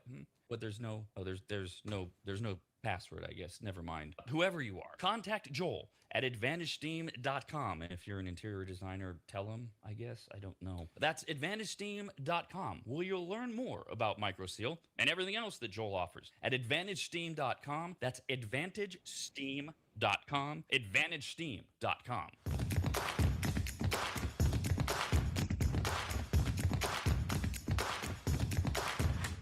The Rob and Steve Show on the Rad Network. Let's get back to it. Email Rob and Steve, RAS, at theradnetwork.com.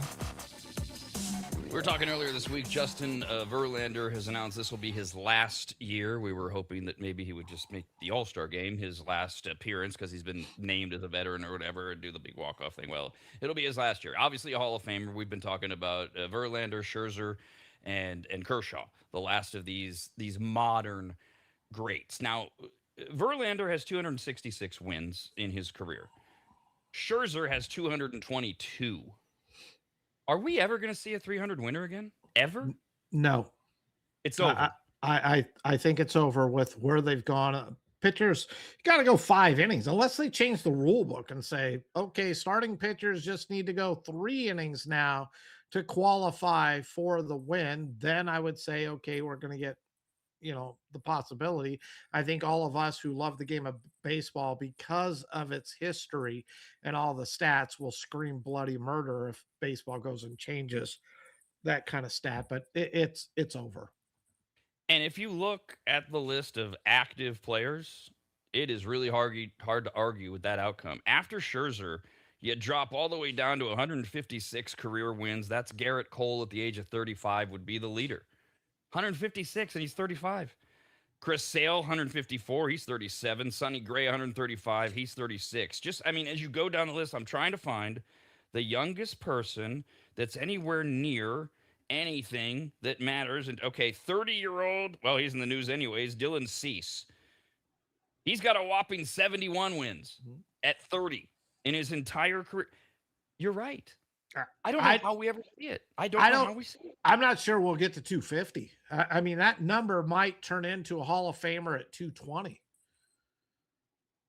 Where is Scooble? 59 wins at 29 years old. Okay. Yeah, we're not going to get to 250 even. And this is one of those, just adding on to not more homework, but just a thought. Looking at the baseball record book and what will never be broken. No one's breaking Cal Ripken's longest Ironman streak. No one's going to do that. No one's going to get to, the hits leader with Pete Rose and how many hits that he's had. There's just how the game has changed and the wins. It's never going to happen. We're not going to come close. I mean, and a lot of the pitching, we will never come. I mean, we did career wins there. Cy Young, didn't he have 511 career wins or something like that? I mean, there's just so many, you're right, that are just, and baseball is the ultimate game of numbers. And so many of them aren't going to be hit. And I don't have it in front of me, but didn't Cy Young also lose like 300 games? So, I mean, if you look at it, it's like, how do you get over 800 pitching decisions in your career? I mean, if you get 40 a year for 20 years and you still come up short, and I don't know what it is. I don't think I've ever even looked up Cy Young's, career accolades. We know he is an incredible pitcher, but I think he had like 300 and some losses to go along with it. He was a hitter, too. It was back in the day. Milwaukee Brewers starting pitcher Brandon Woodruff, who has a 2.98 ERA and 9 starts this season and didn't pitch in 24, returned midway through last season, did fine, and then a lat muscle strain kept him from pitching in the playoffs, and now he's been diagnosed with a new injury to his troublesome right shoulder after exiting early from his most recent start and returning to the injured list. An MRI has revealed a new injury, and the Brewers are sending Woodruff to a surgeon. Brewers have been a lot in our conversation, Steve, about not just the Miz, but their makeup. Do they have the ability to go very far in the postseason? They need to get Scooble, etc. Woodruff, done again. Big deal, little deal, no deal? I think it's a big deal. I think Brandon Woodruff, when healthy, is one of the better starting pitchers in the game.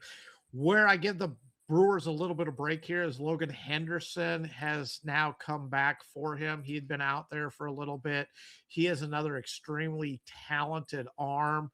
I think I told you early on at the beginning of the season, one of the Brewers scouts or one of their, the people who cover it said they actually thought that Logan Henderson was a better prospect. And this was going into this season, was more likely to win the Cy Young than Mizorowski. At the time, I laughed and said, dude, I don't know how you got your job, because Mizorowski is one of the most unbelievable pitchers I've ever seen. But that's how high they hold Logan Henderson here with this team and this franchise. And he just came back from his injury. And so it softens the blow with Woodruff being out. I mentioned that Dylan Cease is in the news. He had a no-hitter going, and he knew it.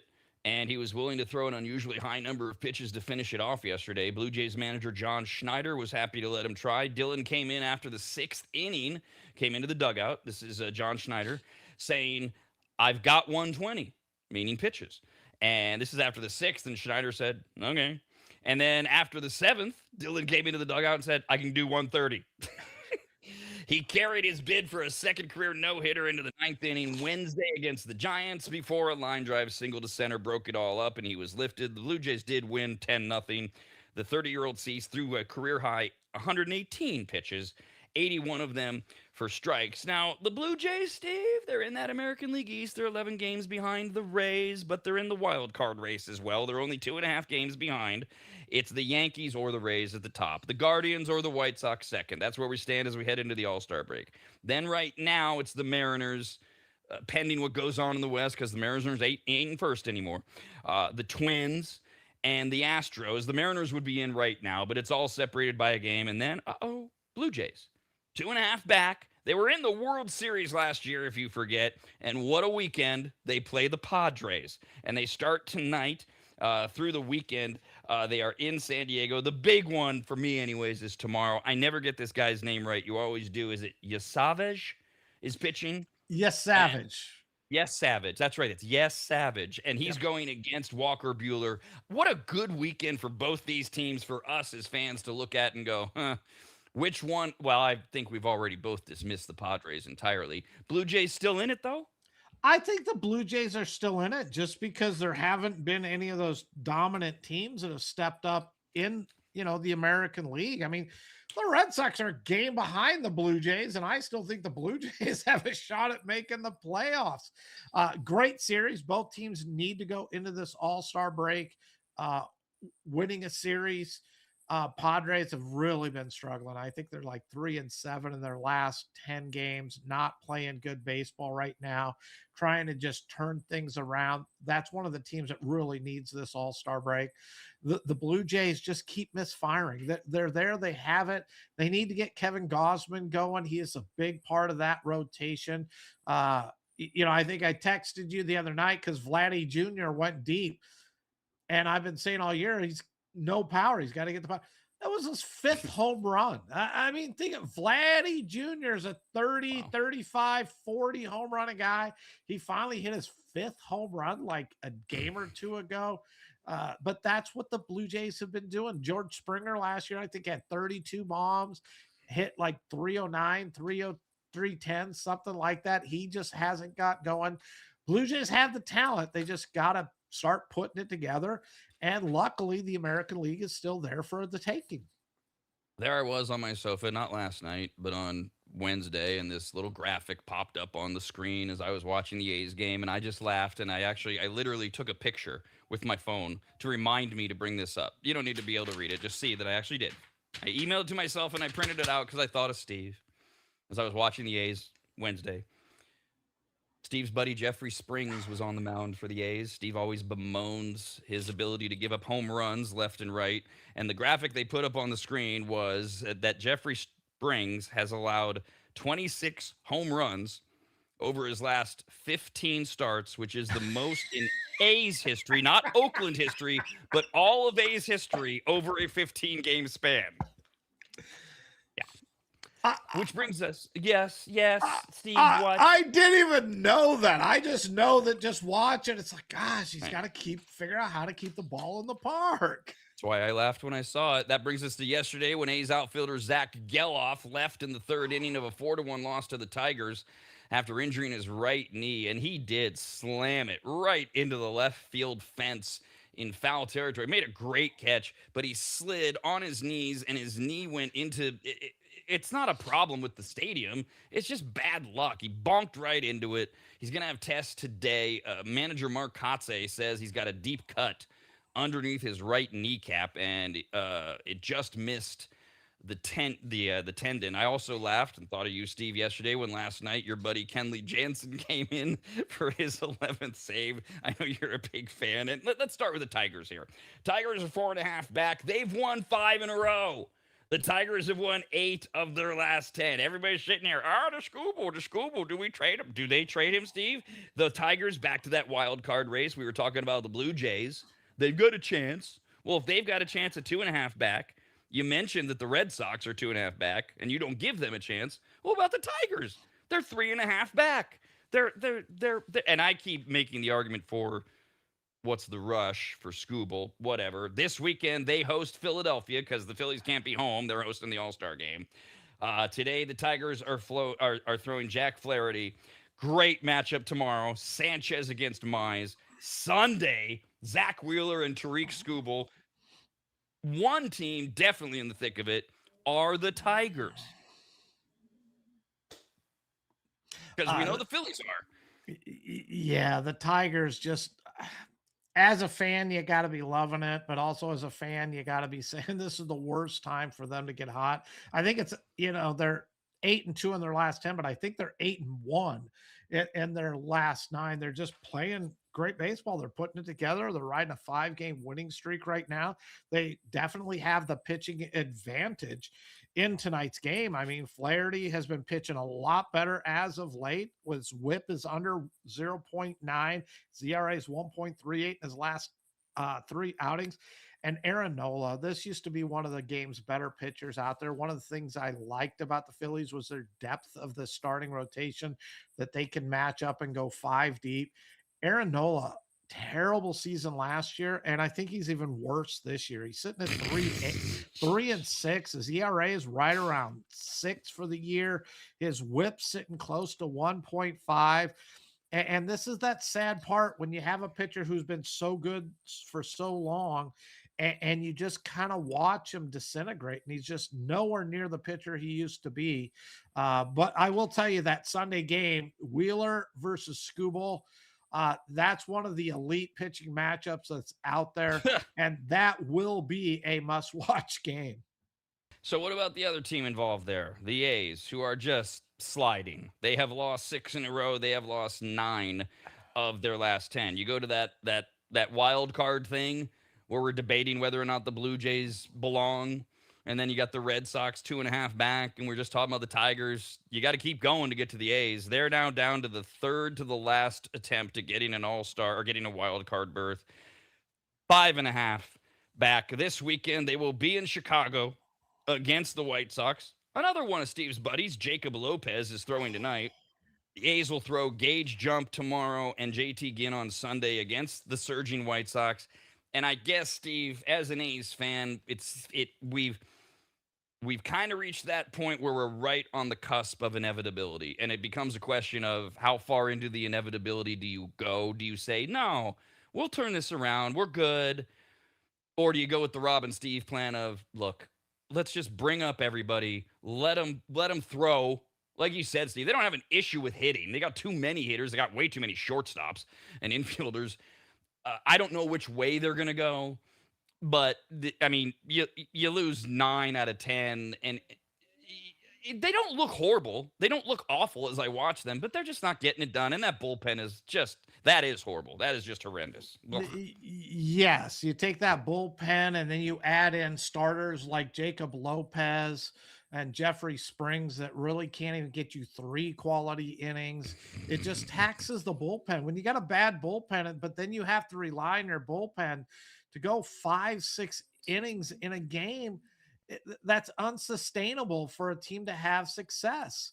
And that's where the A's are now. You brought up Gelof's slide and his injury watching that game, and then Thomas had a play almost in the exact same play, and I'm watching it going, only the A's can lose 2 left fielders to colliding with the fences and injury, and he made the catch, and there was nothing there, didn't get hurt.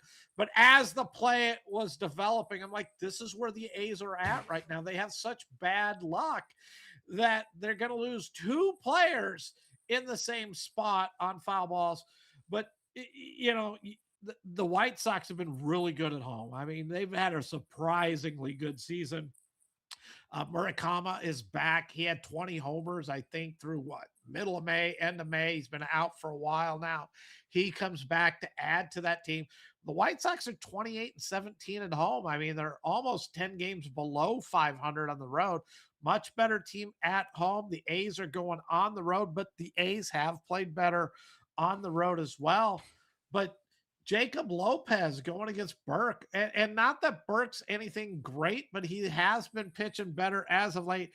Lopez, ERA for the season is 7.2. His whip is 1.84. His last 3 outings, he's gone 10 innings. His ERA is 11.7. His whip is 2.25. 3 homers in his last 10 innings. He's not fooling anyone. And that's where I get into that. What direction do the A's go? For me, you release this guy. You just let him go. He's like 28, 29 years old. He's not in your future. I think the A's, I'm with you. Let's bring up some kids. Let's let them learn at the major league level. We've seen the Astros have success doing this. And then just what do they got? 7 outfielders. And I know Rooker's now out for Yeah. the season, which is too bad. But they have 7 outfielders. Use some of that good young talent in the field and trade a little bit away. Go find a little bit of pitching here or there. I mean, they just brought up Kuroda Grauer. He's playing third base, but this guy's a utility infielder who's smashing. He's showing he deserves to play up here. You got Leo DeVries sitting down there. Let's get him up here. But they have a wealth of talent in the field. I think the A's need to move some of this talent to bring in some pitching. And I've said it from day one. They need to work on being the best team and competing in 2028. I know many people felt that they were going to compete this year. I was one that they're going to be fun to watch, but they didn't have the pitching. So far, they're showing me right. I think they need to stick to that game plan of 2028. And the Jacob Lopez's are just going to kill you. And I do think they would be, again, for people that aren't fans like me, fun to watch if they did what we're talking about. If you look at the recent history of these youngsters that the A's bring up, it's pretty impressive. This guy whose name I can't pronounce, DeGrauer or whatever, the reason he's playing every day is they can't get him out of the lineup. He's getting 2, 3, 4 hits a game. What is he hitting? Like 429? I know he's only played a dozen. 441. Come on. I mean, gee, you can't take that guy out. Oh, he's a shortstop by trade. Yeah, he's utility now.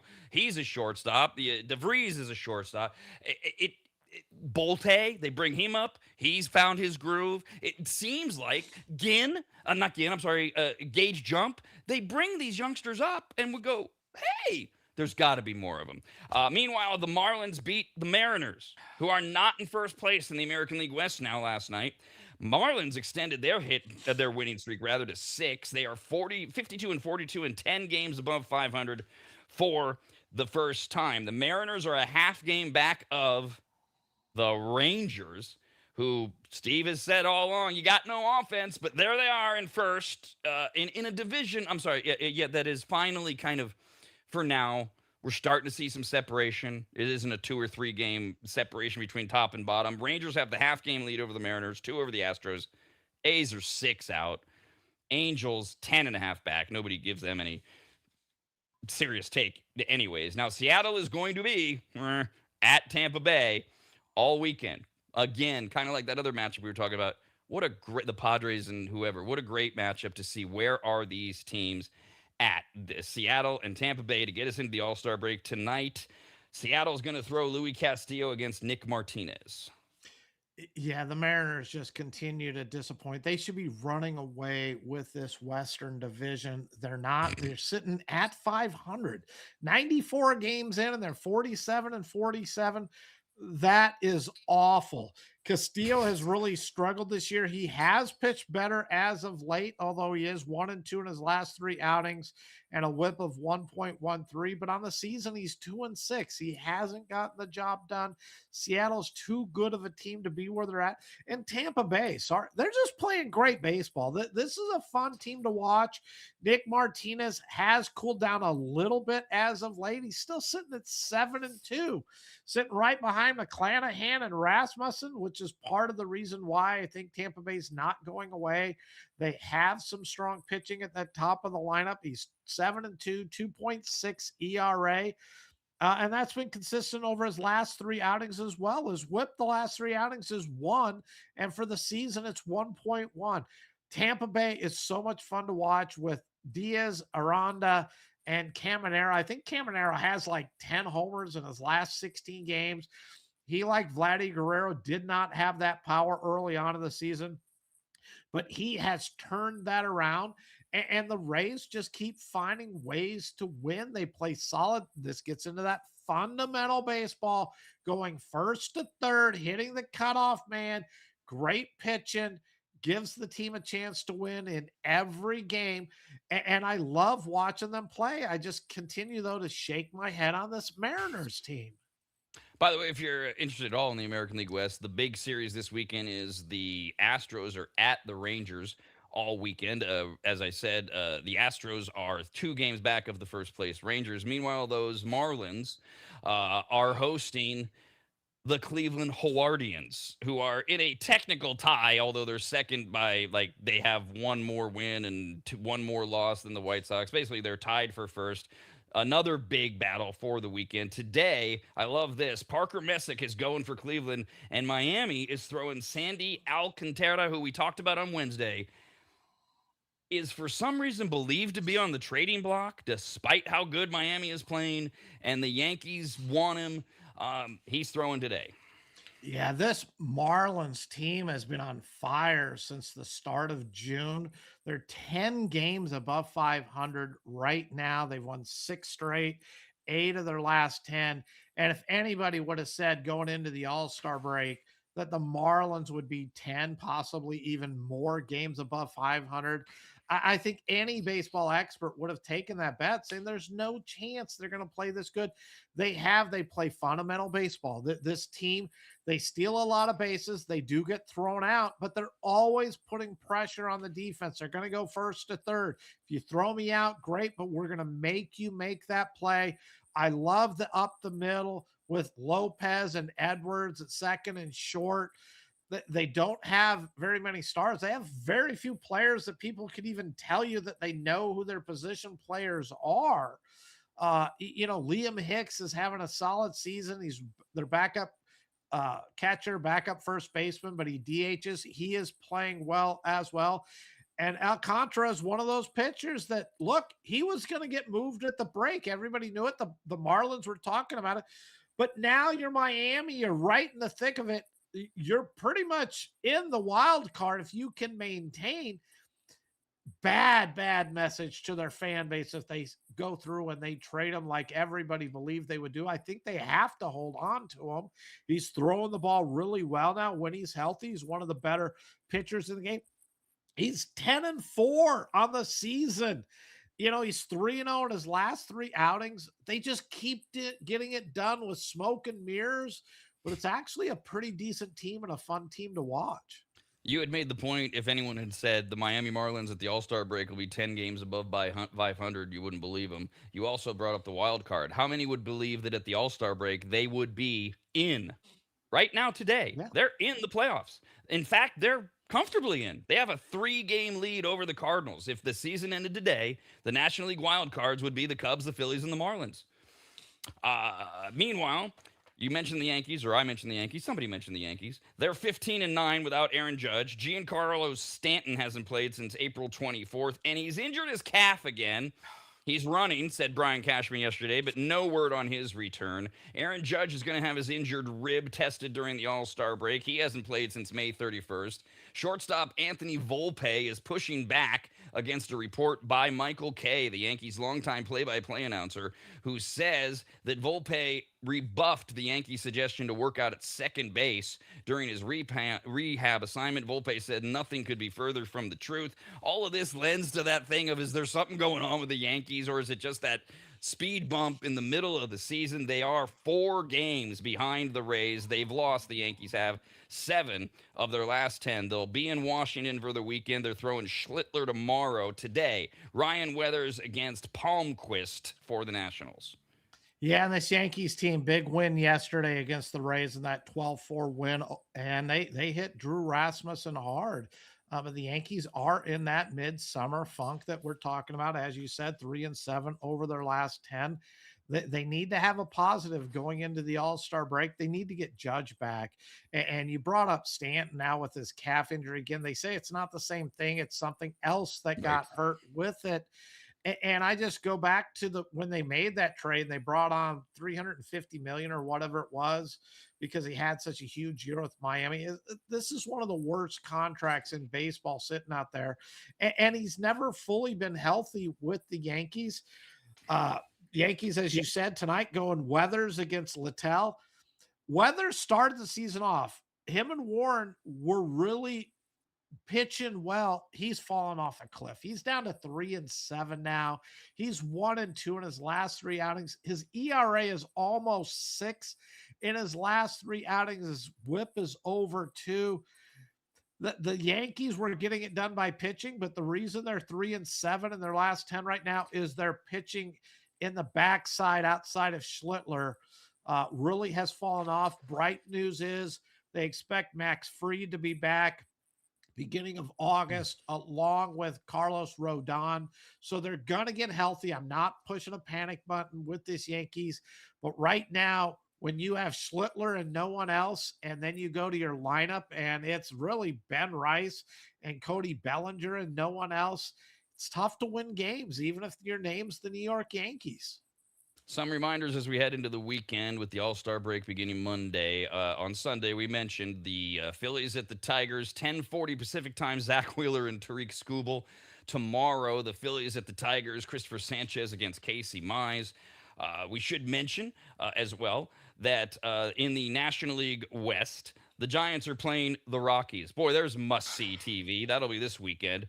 Toronto's at San Diego. We talked about that earlier. And Arizona is at the Dodgers. Now, nobody believes the Arizona Diamondbacks have a chance to win the division, but they've got a wild card shot. They're at the Dodgers, and some guy named Shohei Ohtani is throwing tonight. Have a great weekend. We're back on Monday.